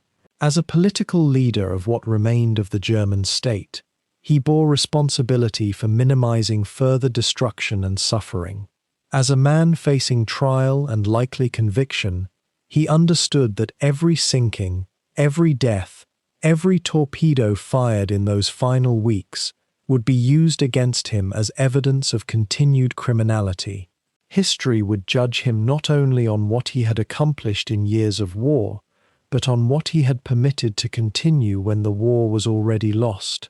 The U-boat's last gasp was thus also Dönitz's last gasp, a final futile effort to maintain dignity and operational continuity in a situation where both had become impossible. The boats would continue until the very end, firing their torpedoes into a night that would never break, and Dönitz would carry the knowledge of their final attacks with him for the rest of his life. The first days of May 1945 found Karl Dönitz in a state of paralysis that no amount of military training could have prepared him for. He had inherited the ruins of a nation, a title without territory, and authority that extended only to those who chose to obey him. The Soviet armies were closing on Berlin from the east, their artillery audible from the compound at Plön, where Dönitz had established his shadow government. The Americans and British were sweeping through northern Germany, their mechanized columns advancing so rapidly that conventional resistance had become militarily meaningless. Dönitz sat in conference rooms that still pretended to function, receiving reports about positions that no longer existed and military units that had dissolved into fragments. The machinery of the Third Reich, which had once moved with terrible precision, had become a ghost operating on momentum and habit alone.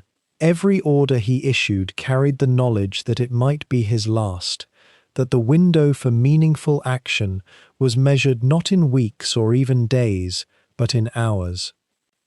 The question that consumed Dönitz's remaining time as Germany's nominal leader was brutally simple. Should the U-boats continue fighting? Scattered across the Atlantic and in ports from the Norwegian coast to the Mediterranean, German submarines still existed as a force. Some were ancient, obsolete boats that had somehow survived 5 years of warfare. Others were the new Type 21 vessels that Dönitz had advocated for so passionately, sleek submarines with superior speed and battery capacity that might have changed the war's trajectory if they had arrived 2 years earlier instead of 2 days before its end. A handful of these miracle weapons had finally entered active service, their hulls cutting through waters that no longer held any strategic significance.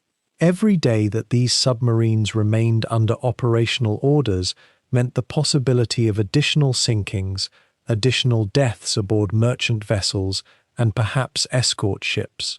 Every additional death would become part of the historical record, part of the case against Dönitz himself, when the victors brought him to account for his service to the regime. The mathematics of surrender were different from the mathematics of war, and Dönitz was learning the distinction too late to avoid its consequences. During 5 years of submarine warfare, he had calculated losses against strategic gain, had weighed crew casualties against the tonnage of enemy shipping destroyed, had made the cold calculations that separated military necessity from mere killing. But surrender mathematics operated under different rules entirely. In warfare, sinking a ship that was carrying supplies to the enemy served a military purpose that theorized about future strategic advantage. In surrender, sinking the same ship served no purpose except to add to a count of victims that prosecutors would later use to construct an indictment. Dönitz understood with terrible clarity that every submarine attack authorized after the moment Germany's position became militarily hopeless would be counted as a war crime, would be passed by lawyers and judges as evidence of his culpability. The weapon he had built, the strategy he had pursued, the men he had commanded, all of it was about to become evidence against him in a trial he could already envision. The Allies had made clear their expectations. Unconditional surrender meant complete cessation of hostilities, disarmament of all German forces, and submission to occupation. There would be no negotiated settlement, no preservation of German military honor through orderly retreat, no gradual wind-down of operations. Surrender was absolute or it was meaningless. Yet even as Dönitz prepared for capitulation, some of his subordinates urged continued resistance. Hardcore Nazi believers still clung to fantasies of Alpine redoubts where German forces might make a final stand, or of secret weapons that might yet turn the tide, or of some fundamental schism between the Western Allies and the Soviet Union that might be exploited to Germany's advantage. These voices represented the ideological core of the regime that Dönitz had served for 12 years. But Dönitz was no longer listening to ideology. He was listening to the sound of artillery, to the reports of positions overrun, to the silence that came when communication links went dead and never re-established.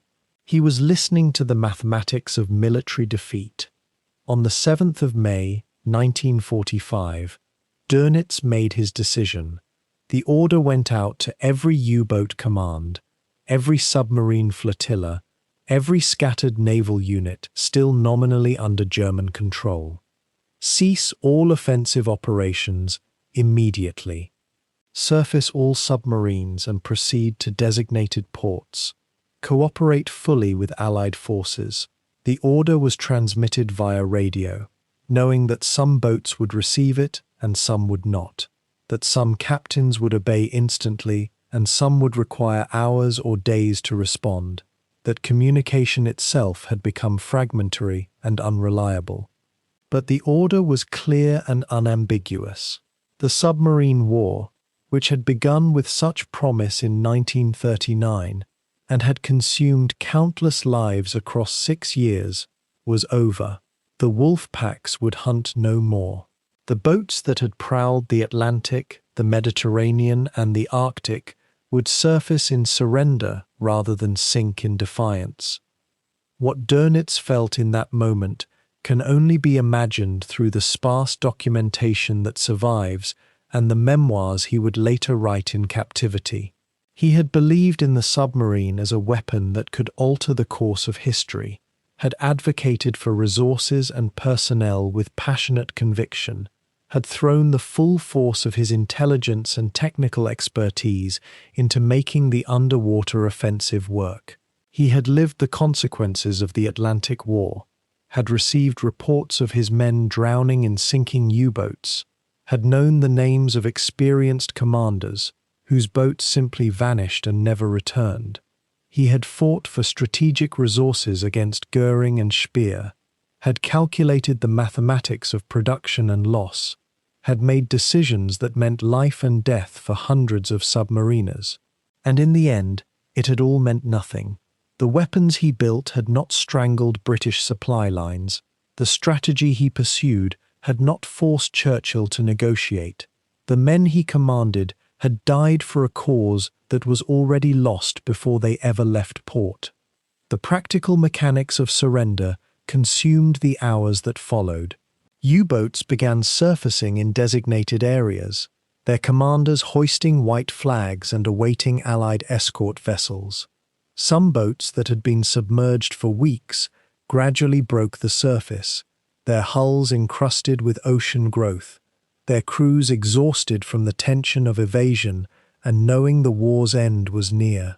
The American and British destroyers and corvettes that had hunted these boats for months now stood by to receive them into captivity rather than to ram them or shell them into oblivion. It was a strange reversal, enemies becoming custodians in the moment of defeat. Some U-boat crews wept with relief at having survived. Others stood in silent defiance on their conning towers as they surrendered to the victors. A few boats refused to surface, choosing instead to scuttle themselves rather than allow their vessels to be captured intact, sending their U-boats to the bottom in acts of desperate pride. Dönitz's role in these final hours was that of a conductor at the end of a symphony that no longer had any music to play. He had authorized the surrender, but he could not ensure its compliance. He had given the order to cease fighting, but he could not force every captain to obey. Communication networks continued to degrade. Some U-boats at sea never received the order and would continue evasion and occasionally continue hunting until days or even weeks later when they made contact with Allied forces. The mechanics of ending a 6-year military campaign involving thousands of vessels and tens of thousands of men could not be executed with the precision Dönitz had once demanded. There would be loose ends, stragglers, boats that appeared in unexpected places weeks after Germany had formally surrendered. But the machinery of organized German resistance was finished. The wolf packs had disbanded.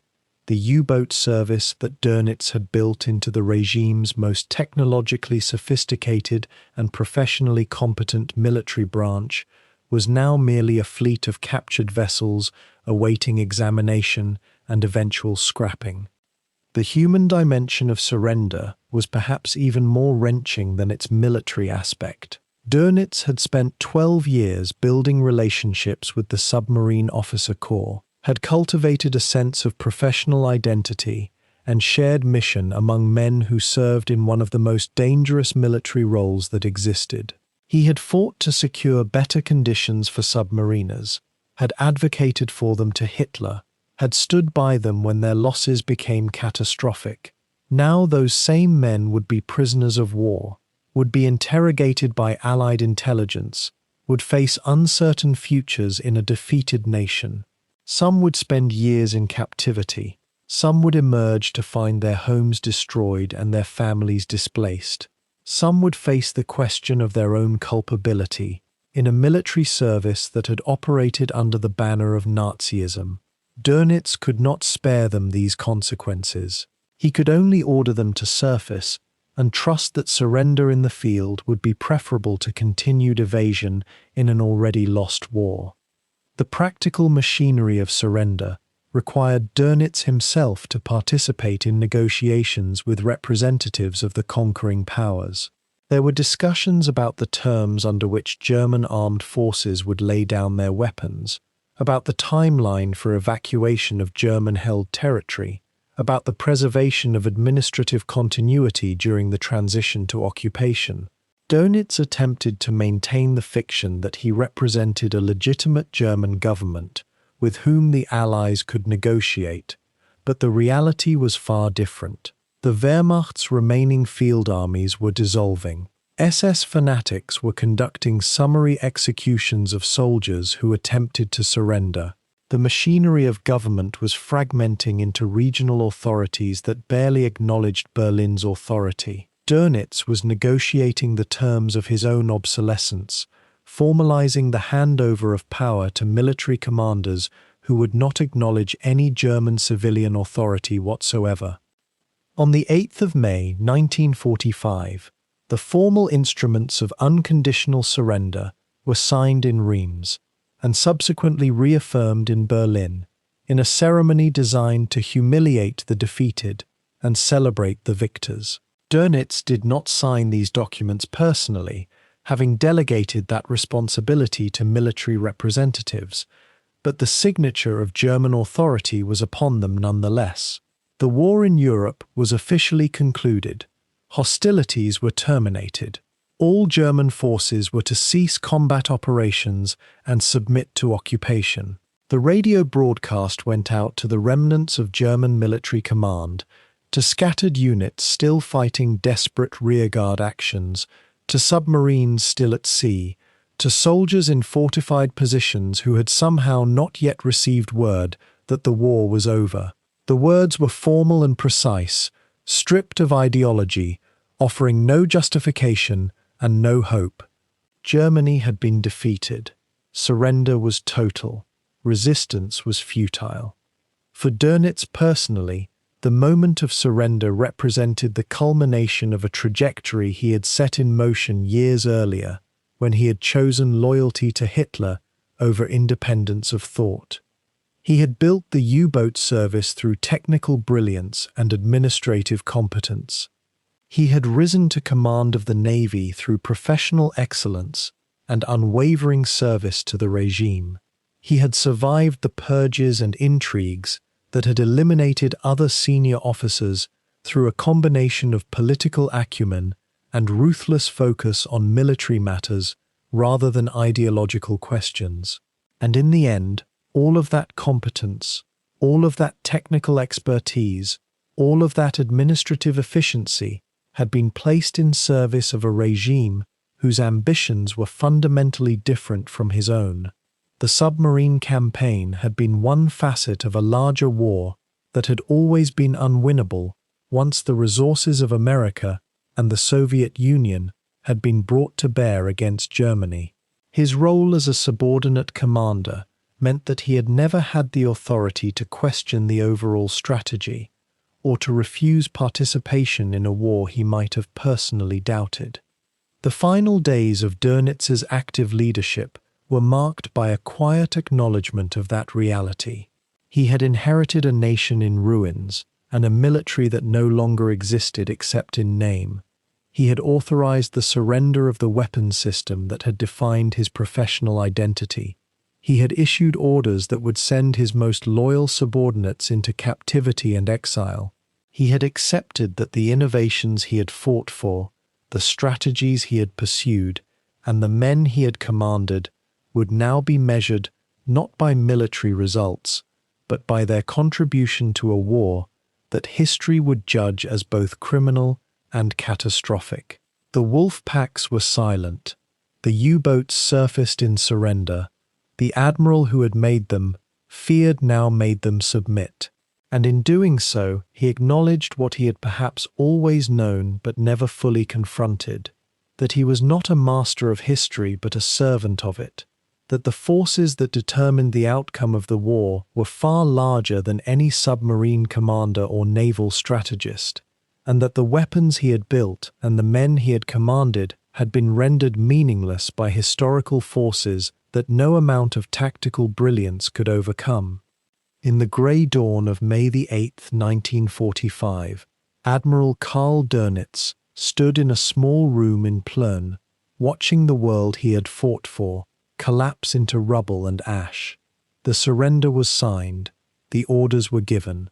U-boats across the Atlantic were receiving instructions to surface, to abandon their patrols, to make for designated ports where they would be seized and catalogued by men who had pursued them relentlessly for years. Dönitz had performed his final act as Germany's leader, authorizing the unconditional surrender that officially ended the Third Reich. He knew what came next. He had always known.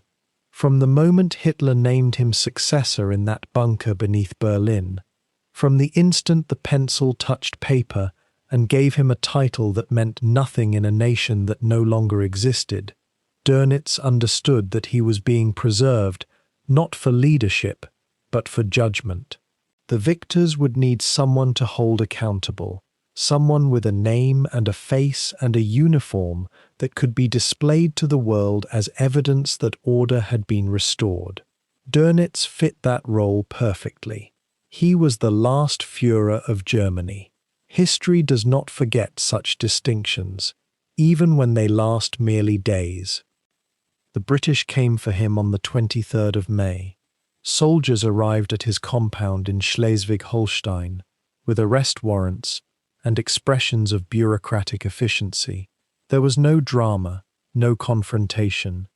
Dönitz was not a man to resist or attempt escape. He had spent his entire adult life following orders and understanding hierarchy, and he recognized immediately that his authority, what little remained of it, had evaporated completely. The soldiers placed him under guard, and within hours he was being transported toward an uncertain destination.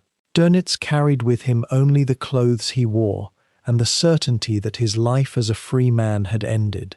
The transition from head of state to prisoner happened with the abruptness of a switching light. One moment he possessed the formal title of leadership, however hollow that title had become. The next moment he was simply a detainee, his name now preceded by identification numbers rather than rank. The British understood the symbolic importance of his arrest. They were arresting not merely an admiral, but the final embodiment of Nazi authority. Photographs were taken, records were made, The machinery of justice, moving slowly but inexorably, had claimed its most senior prey. What followed was a period of investigation and interrogation, a bureaucratic purgatory where Dönitz was moved from facility to facility, questioned repeatedly about his actions, his decisions, his knowledge of Nazi crimes. The investigators were thorough and methodical. They wanted to understand the scope of submarine warfare, the treatment of prisoners rescued or captured during U-boat operations, the coordination between naval command and other branches of the regime. Dönitz answered carefully. He had been a naval officer, he explained. He had conducted legitimate military operations according to the accepted rules of war. He had not ordered atrocities. He had not orchestrated genocide. He had managed the Kriegsmarine with technical competence and, as he would later insist, with a degree of professional integrity that distinguished him from the more fanatical elements of the Nazi regime. Whether the investigators believed him was another matter entirely. They had documents from captured German archives, testimony from other officers, records of submarine sorties and their outcomes. Dönitz's version of his own history would need to withstand scrutiny from men who possessed far more information than he might wish them to have. The interrogations continued for weeks, establishing the foundation for what would eventually become his trial. Meanwhile, the machinery of Allied justice was grinding forward on a much larger scale.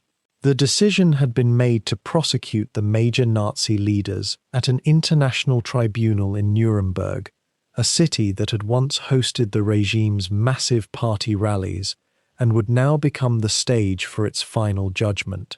The choice of Nuremberg carried symbolic weight that planners recognized and deliberately cultivated.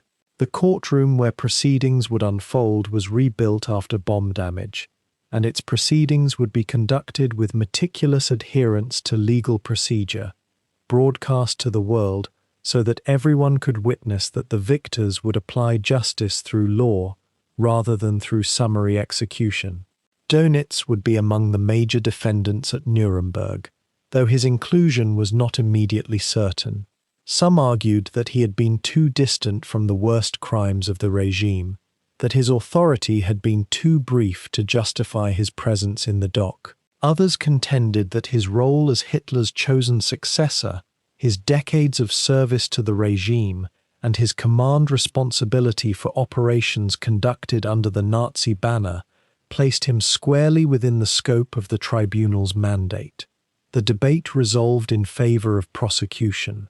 Dönitz would stand trial alongside men he had served with for years, men whose fates were now intertwined with his own in ways none of them could have anticipated. The journey to Nuremberg transformed Dönitz's arrest from a temporary administrative detention into something far more permanent and consequential. He was transported with other major defendants, separated from them by guards but aware of their presence, aware that the tier of his imprisonment had shifted to something approaching finality. The prison facility at Nuremberg held men who had shaped the Third Reich from its founding, who had directed its military forces, who had administered its territories and its industries. Dönitz occupied a strange position among them. He was not Goering, the air marshal and senior Nazi leader, who still possessed the magnetism to dominate conversations and dispute his charges with theatrical flair. He was not Speer, the armaments minister whose technical brilliance and more recent attempts to distance himself from the regime created an impression of complexity that the tribunal found intriguing. He was not Ribbentrop, the foreign minister, or Keitel, the army commander, or Jodl, the operations chief. He was the admiral. He was the submarine commander. He was the man Hitler had named as his successor when the choice fell upon someone reliable rather than ambitious, someone technically competent rather than ideologically pure. That distinction placed Dönitz in a category that the tribunal would need to navigate carefully. The indictment against Dönitz focused on his responsibility for aggressive war, his participation in Nazi leadership, and his command authority for military operations. The prosecution would argue that his decades of service to the regime made him culpable for its crimes, that his technical expertise had enabled the aggressive expansion of German military power, that his unwavering loyalty to Hitler made him complicit in the regime's criminal purposes. The defense, conversely, would emphasize the distinction between conducting legitimate military operations and participating in political criminality, arguing that Dönitz had remained a professional naval officer whose duty was to execute orders rather than determine political strategy. The legal debate surrounding his case would become central to the broader question of how the tribunal distinguished between military leadership and political leadership, between professional competence and Nazi fanaticism. Dönitz understood, as he entered the courthouse for the first time, that he was not being tried merely for specific actions, but for his entire existence within the Nazi state. The evidence against him was voluminous: transcripts of Führer conferences where he had been present, orders from Naval Command bearing his signature, reports about U-boat operations and their outcomes, testimony from subordinates and rivals who had survived to tell their stories. The prosecution had spent months preparing its case, assembling documents and witnesses, constructing a narrative of his complicity and command responsibility. The moment Dönitz took his place in the dock at Nuremberg, the symbolic weight of his position became immediately apparent to everyone present. He was the last Führer of Germany, the final man to hold that title, however briefly and however meaninglessly in practical terms. He was the admiral who had commanded the U-boat fleet that had extended the submarine war long past the point where tactical victory was possible. He was the professional military officer who had served Hitler without apparent questioning, who had attended conferences where criminal orders were discussed and issued, who had executed his duties with technical precision even as those duties served increasingly obvious criminal purposes. The courtroom was arranged so that the defendants sat in a dock where they could be viewed by judges, prosecutors, defense attorneys, and the assembled press and observers who watched the proceedings with intense interest.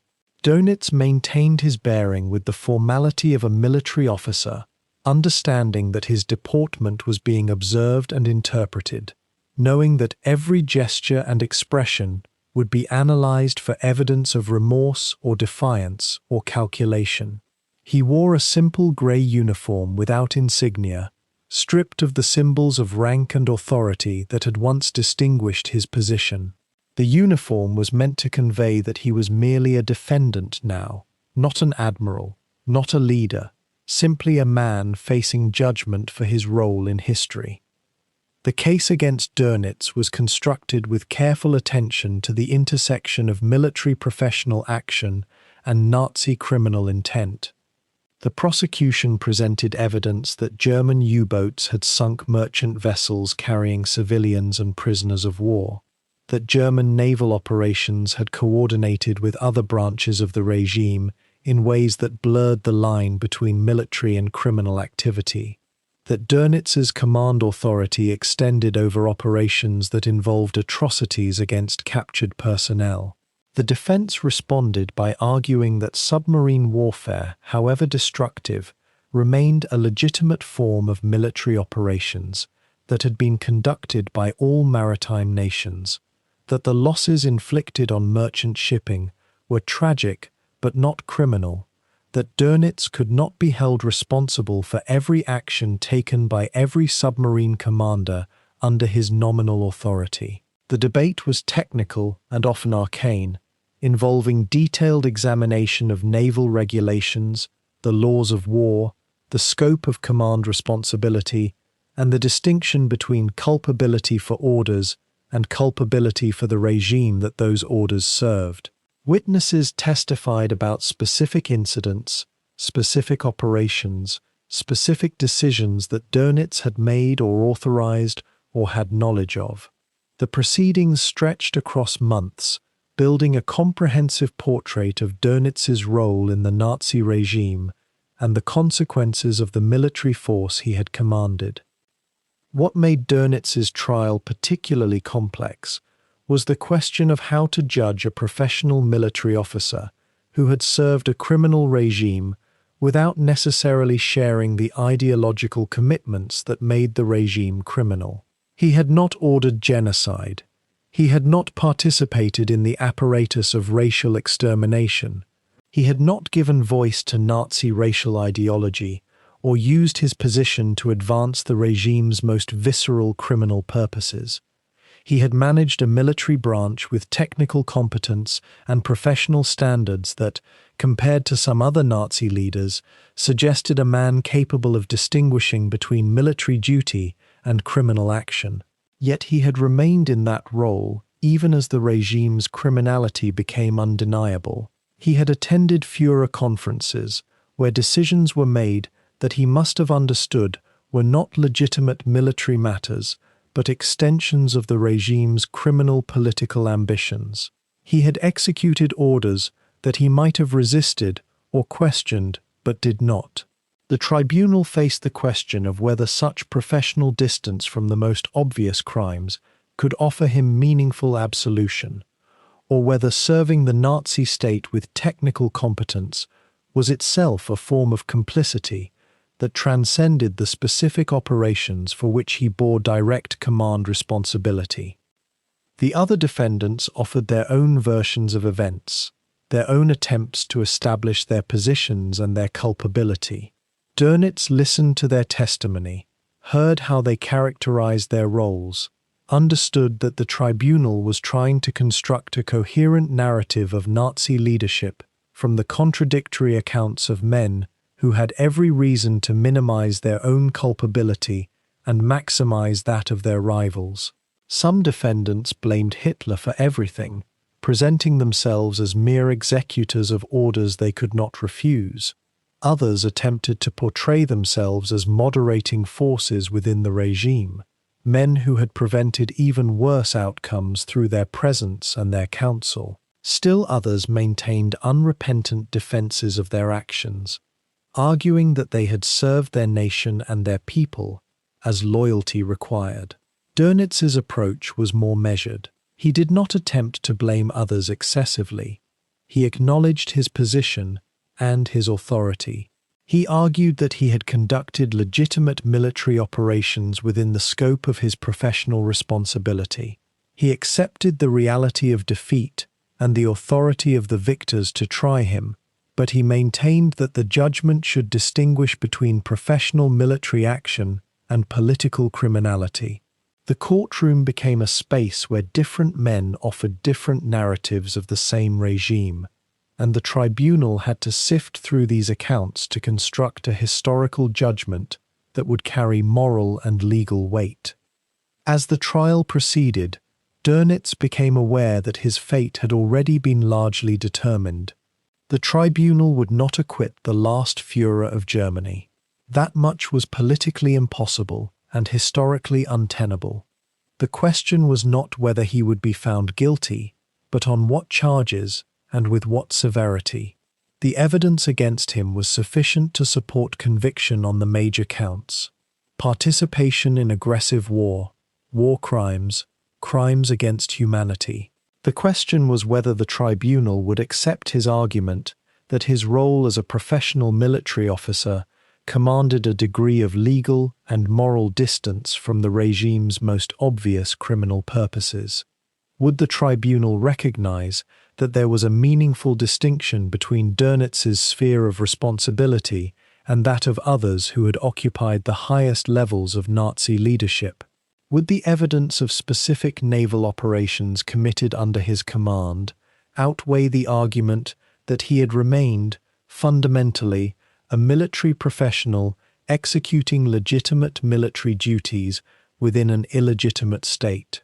The prosecution pressed forward with its case, methodically building a record that would support conviction on multiple counts and provide justification for whatever sentence the tribunal would impose. The courtroom proceedings revealed a man who had survived the collapse of a regime by accepting the new reality with military professionalism. Dönitz did not perform defiance or heroism or remorse. He performed competence. He answered questions directly. He engaged with the legal arguments seriously. He acknowledged his position and his authority without attempting to escape responsibility through elaborate excuses. This bearing served a purpose beyond the immediate legal proceedings. It presented to the watching world the image of a man who could distinguish between professional duty and political criminality, who had executed his orders with technical skill but without the fanaticism that had characterized some other Nazi leaders. Whether this distinction would be recognized by the tribunal, whether it would matter in the ultimate judgment, remained to be seen. But Dönitz had understood, from the moment he was arrested, that his trial would ultimately measure not merely his specific actions, but the broader question of how history should judge those who served power, without necessarily creating the ideological foundations that made such power criminal. His fate would offer answers to that question, answers that would carry implications far beyond the courtroom in Nuremberg and the life of one aging admiral facing judgment for his role in history. The Palace of Justice in Nuremberg rises from the rubble of a defeated city like a courtroom plucked from another world. Here, in the autumn of 1945, the victors have assembled to judge the vanquished, and here Karl Dönitz will stand before history itself. The trial begins months after his arrest, after he has been held in various Allied facilities and questioned intensively by prosecutors seeking to understand the machinery of Nazi power through the testimony of those who operated its components. Dönitz arrives at the dock as the last Führer of Germany, a distinction that carries immense symbolic weight, though he insists it carries little substantive authority. The courtroom fills with uniformed guards, journalists from around the world, and the other defendants, Göring, Ribbentrop, Jodl, and the remaining architects of the Reich, all seated in the dock like exhibits in a museum of catastrophe. Dönitz sits with the bearing of a naval officer, his posture erect, his manner controlled, and his expression fixed in something between resignation and defiance.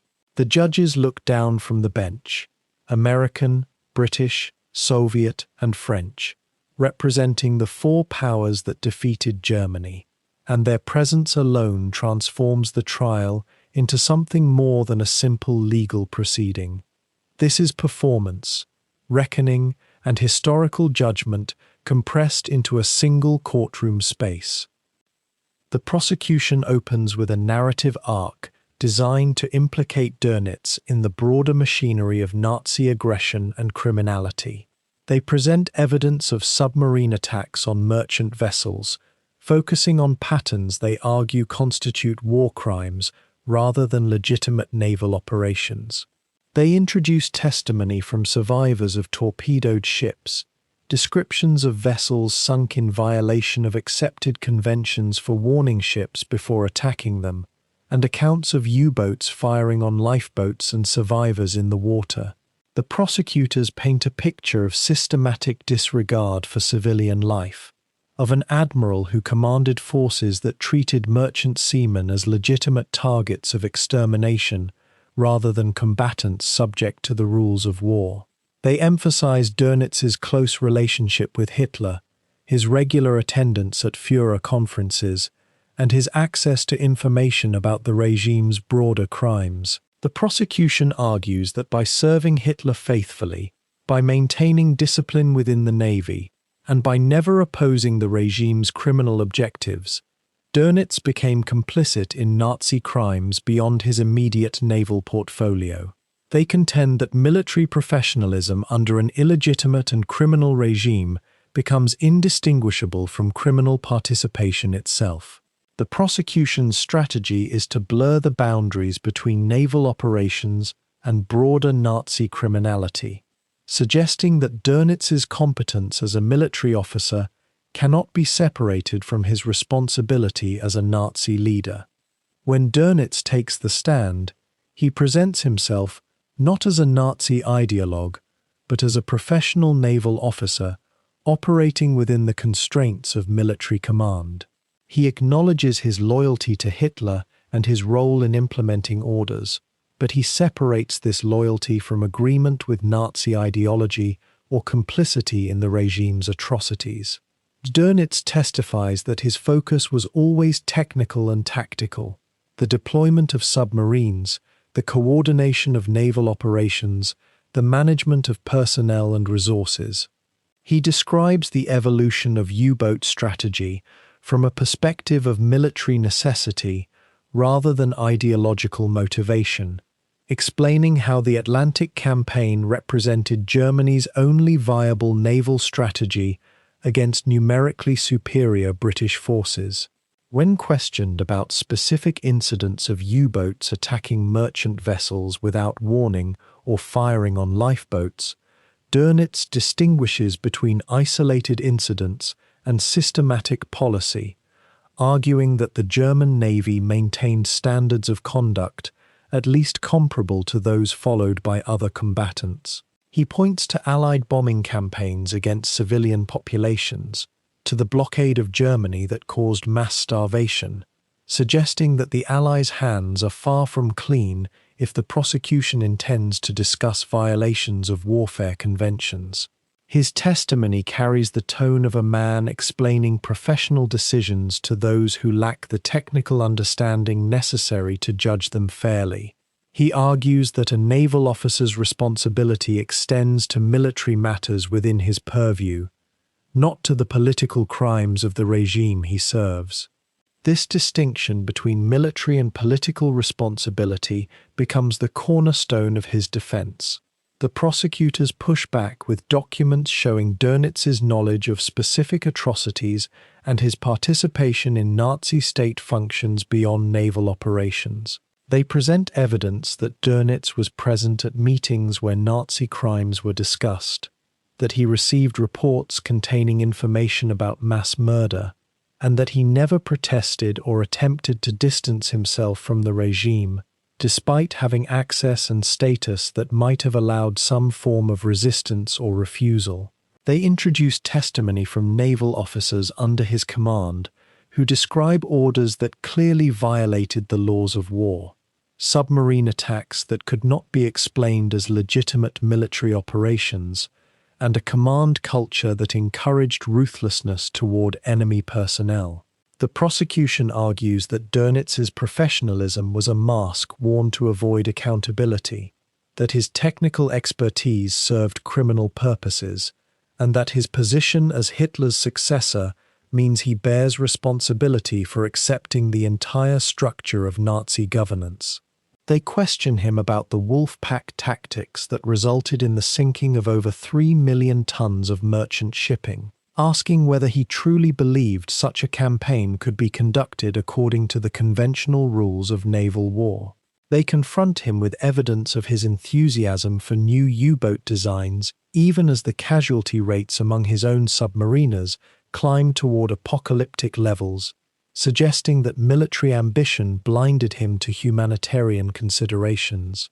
The prosecutors work to establish that Dönitz made choices between different approaches, different strategies, different moral frameworks, and that he chose the path that led him to this courtroom. The tribunal itself must grapple with fundamental questions about military responsibility under totalitarian regimes.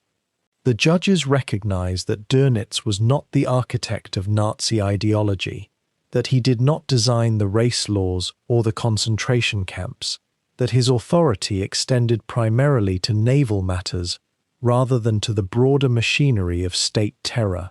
They must determine whether a military officer can be held responsible for the regime he serves if he remains professionally competent while avoiding direct participation in political crimes.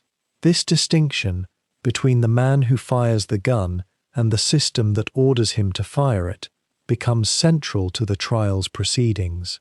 The tribunal hears arguments from defense counsel that Dönitz should be judged as a naval officer conducting legitimate military operations within a framework not of his creating, that to hold him responsible for the Nazi regime as a whole would be to punish competence rather than criminality.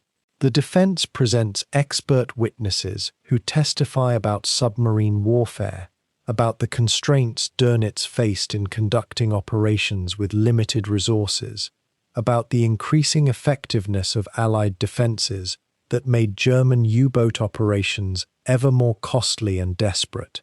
The trial becomes a strange conversation between different understandings of responsibility, between those who see the military as inseparable from the political and those who view them as distinct domains where different standards of judgment should apply. The prosecution introduces evidence specifically about Dönitz's conduct as Nazi Führer in the final days of the war, examining his decisions during the collapse of German authority and his negotiations with the Allies.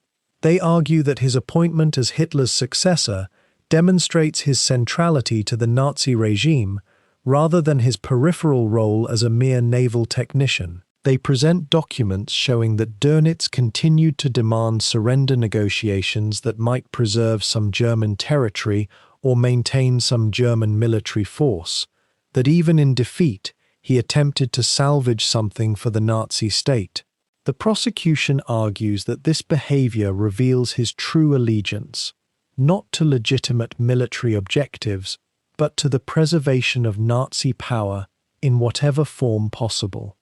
They question whether a man truly opposed to Nazi criminality would have accepted the role of Führer and attempted to negotiate terms that might allow elements of the regime to survive.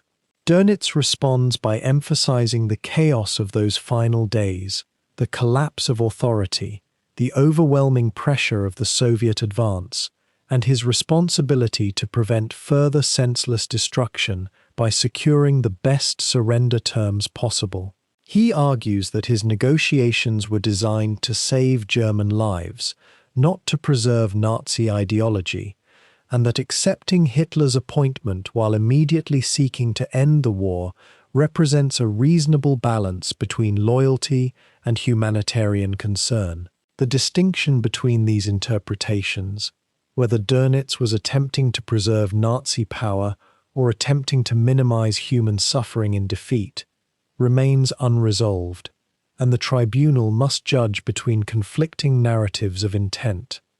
The testimony regarding submarine warfare becomes particularly detailed and contentious, with the tribunal examining specific incidents and broader patterns of conduct. The prosecutors present cases of U-boats attacking merchant vessels without warning, of submarines firing on lifeboats, of crews abandoned in open ocean without assistance. They argue that these incidents reveal a command culture that prioritized military advantage over the conventions designed to protect non-combatants.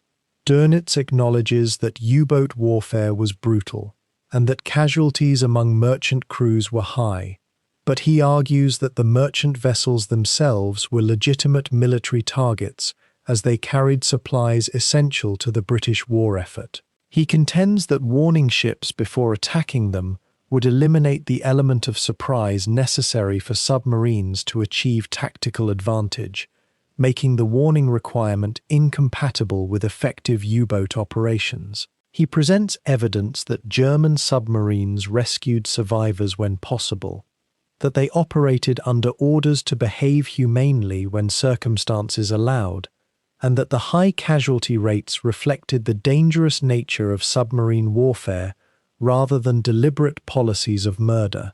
The tribunal hears expert testimony from naval officers of various nations discussing the conventions of submarine warfare, the practical constraints of operating underwater, and the extent to which Dönitz's conduct compared with that of other combatants. The British and American submarines attacking Japanese merchant shipping come under examination, and the Soviet practices in the Baltic come into focus, complicating the narrative that Dönitz's naval operations represented unique criminality. The prosecution also addresses the issue of Dönitz's knowledge regarding the treatment of prisoners in the German Navy and the broader criminal actions of the Nazi regime. They present evidence that sailors rescued from sunken ships were interrogated and held in German naval facilities, that some may have been mistreated or denied medical care, that the German Navy operated within a system where such violations were possible. They ask whether Dönitz's responsibility as a commander extended to ensuring that prisoners under his authority received appropriate treatment according to the Geneva Convention. Dönitz testifies that he issued orders requiring proper treatment of prisoners, that he delegated responsibility for such matters to subordinates, and that he was not aware of systematic violations within naval facilities. He presents evidence of medical facilities aboard U-boats and ships, of orders emphasizing humane treatment despite the pressures of combat. The prosecutors push back, arguing that Dönitz's position as Grand Admiral and later as Führer made him responsible for conditions within the military system he commanded, that ignorance or delegation of responsibility does not absolve him of command authority. They argue that a commander bears responsibility for the actions of his subordinates, that Dönitz should have established oversight systems to ensure compliance with the laws of war, and that his failure to do so constitutes a form of culpability even if he did not personally order violations. This argument about institutional responsibility and command accountability becomes increasingly central to the tribunal's consideration of Dönitz's guilt or innocence. The defense counsel present evidence of Dönitz's character and professional reputation, calling witnesses who testify about his dedication to his duties, his concern for his men, and his professional integrity within the military sphere. They present documents showing Dönitz opposing certain Nazi proposals, advocating for specific military strategies based on technical analysis rather than ideological considerations, maintaining what autonomy remained available within the Nazi system. They argue that Dönitz represents a particular type of military figure common to many nations, the professional officer who serves the state without controlling the state's direction, who executes orders within a framework not of his creation, and who maintains professional standards while working within an illegitimate system. The defense suggests that holding Dönitz accountable for the Nazi regime as a whole punishes him for being a military officer rather than a political figure, that it extends responsibility far beyond the legal and moral standards appropriate for military command. They emphasize that Dönitz never participated in the planning or execution of crimes against humanity as those crimes are typically understood: the concentration camps, the genocide, the systematic extermination campaigns. They argue that his service to Hitler should not be confused with endorsement of Hitler's ideology or participation in Hitler's political crimes, and that the tribunal risks creating a precedent that makes military service under any authoritarian regime grounds for conviction of war crimes. The tribunal's examination of Dönitz's role as Hitler's successor and brief Führer becomes another crucial phase of the trial. The prosecutors argue that accepting this position demonstrates Dönitz's deep integration into the Nazi system, his willingness to perpetuate Nazi authority even as the regime collapsed, his loyalty to the structure of Nazi power rather than to any legitimate state or legal principle. They present documents showing Dönitz attempting to preserve elements of German military capability, attempting to negotiate with the Allies as if Germany remained a functioning state capable of making binding agreements, attempting to maintain Nazi administrative structures in occupied territory. The prosecution argues this behavior reveals that Dönitz never abandoned his commitment to Nazi power, merely adapted it to changing circumstances. Dönitz responds that he accepted Hitler's appointment out of duty, that he immediately sought to end the war to prevent further suffering, and that his negotiations with the Allies were designed to achieve the best possible surrender terms for the German people, rather than to preserve Nazi ideology. He argues that the chaos of those final days and the lack of legitimate alternatives left him with limited choices, and that accepting the role of Führer while using that authority to negotiate surrender represents a reasonable response to catastrophic circumstances. The tribunal must decide whether accepting Nazi authority in defeat constitutes evidence of commitment to Nazi power or represents a pragmatic response to an impossible situation. The testimony extends over many days as the prosecution and defense examine submarines, tactics, casualties, and the broader question of military responsibility under the Nazi regime. The tribunal hears from other naval officers, from U-boat commanders, from witnesses with knowledge of specific incidents and broader patterns of conduct. The courtroom becomes a space where military history, legal philosophy, and questions of individual responsibility intersect and collide. Dönitz maintains his composure throughout, presenting himself as a professional officer defending his conduct according to military standards, rather than as a Nazi ideologue defending Nazi crimes. He acknowledges the horror of the war and its outcomes, but he separates his personal responsibility from the broader responsibility of the Nazi regime as a system. He argues that his expertise in submarine warfare and his loyalty to his men should be distinguished from agreement with the regime's political objectives. He presents the U-boat war as a legitimate military campaign conducted within the constraints of naval convention, however brutal those constraints allowed the war to become. Throughout his testimony, Dönitz attempts to establish a boundary between military and political responsibility, between what he directed and what the regime directed, between his competence as a naval officer and his culpability as a Nazi leader. Whether the tribunal will accept these boundaries remains uncertain, but the weeks of testimony have clarified the fundamental question that will drive the tribunal's ultimate verdict. The Nuremberg courtroom on the 28th of September 1946 fell silent as the judges delivered their verdict. Karl Dönitz sat motionless in the defendant's box, his jaw set with the rigidity of a man who had already prepared himself for judgment, yet still hoped to escape it.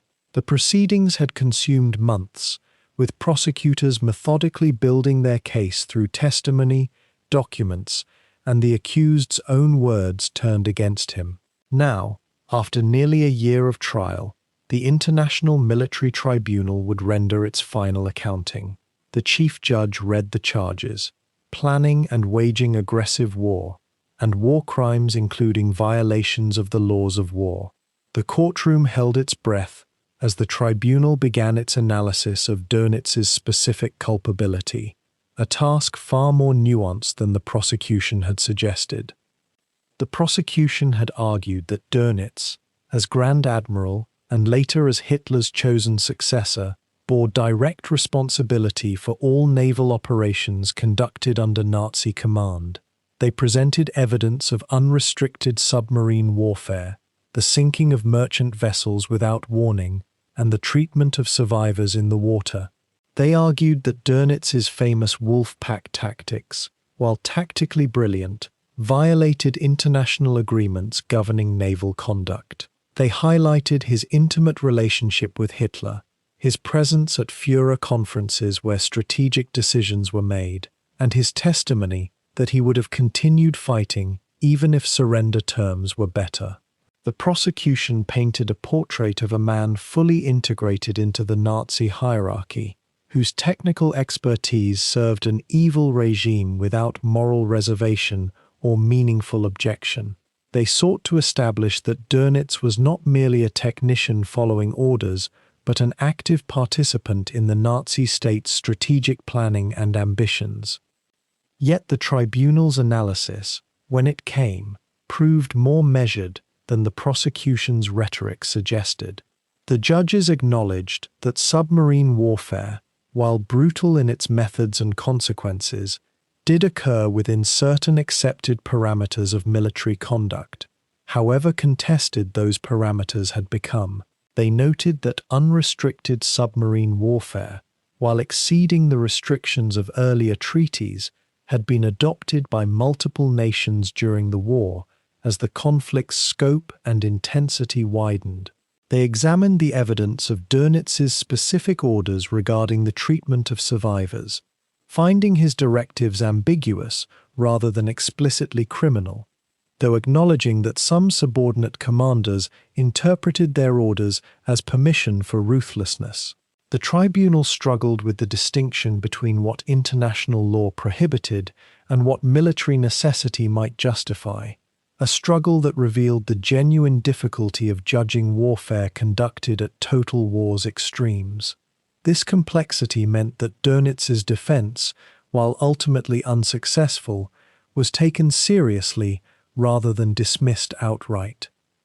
Dönitz's own testimony during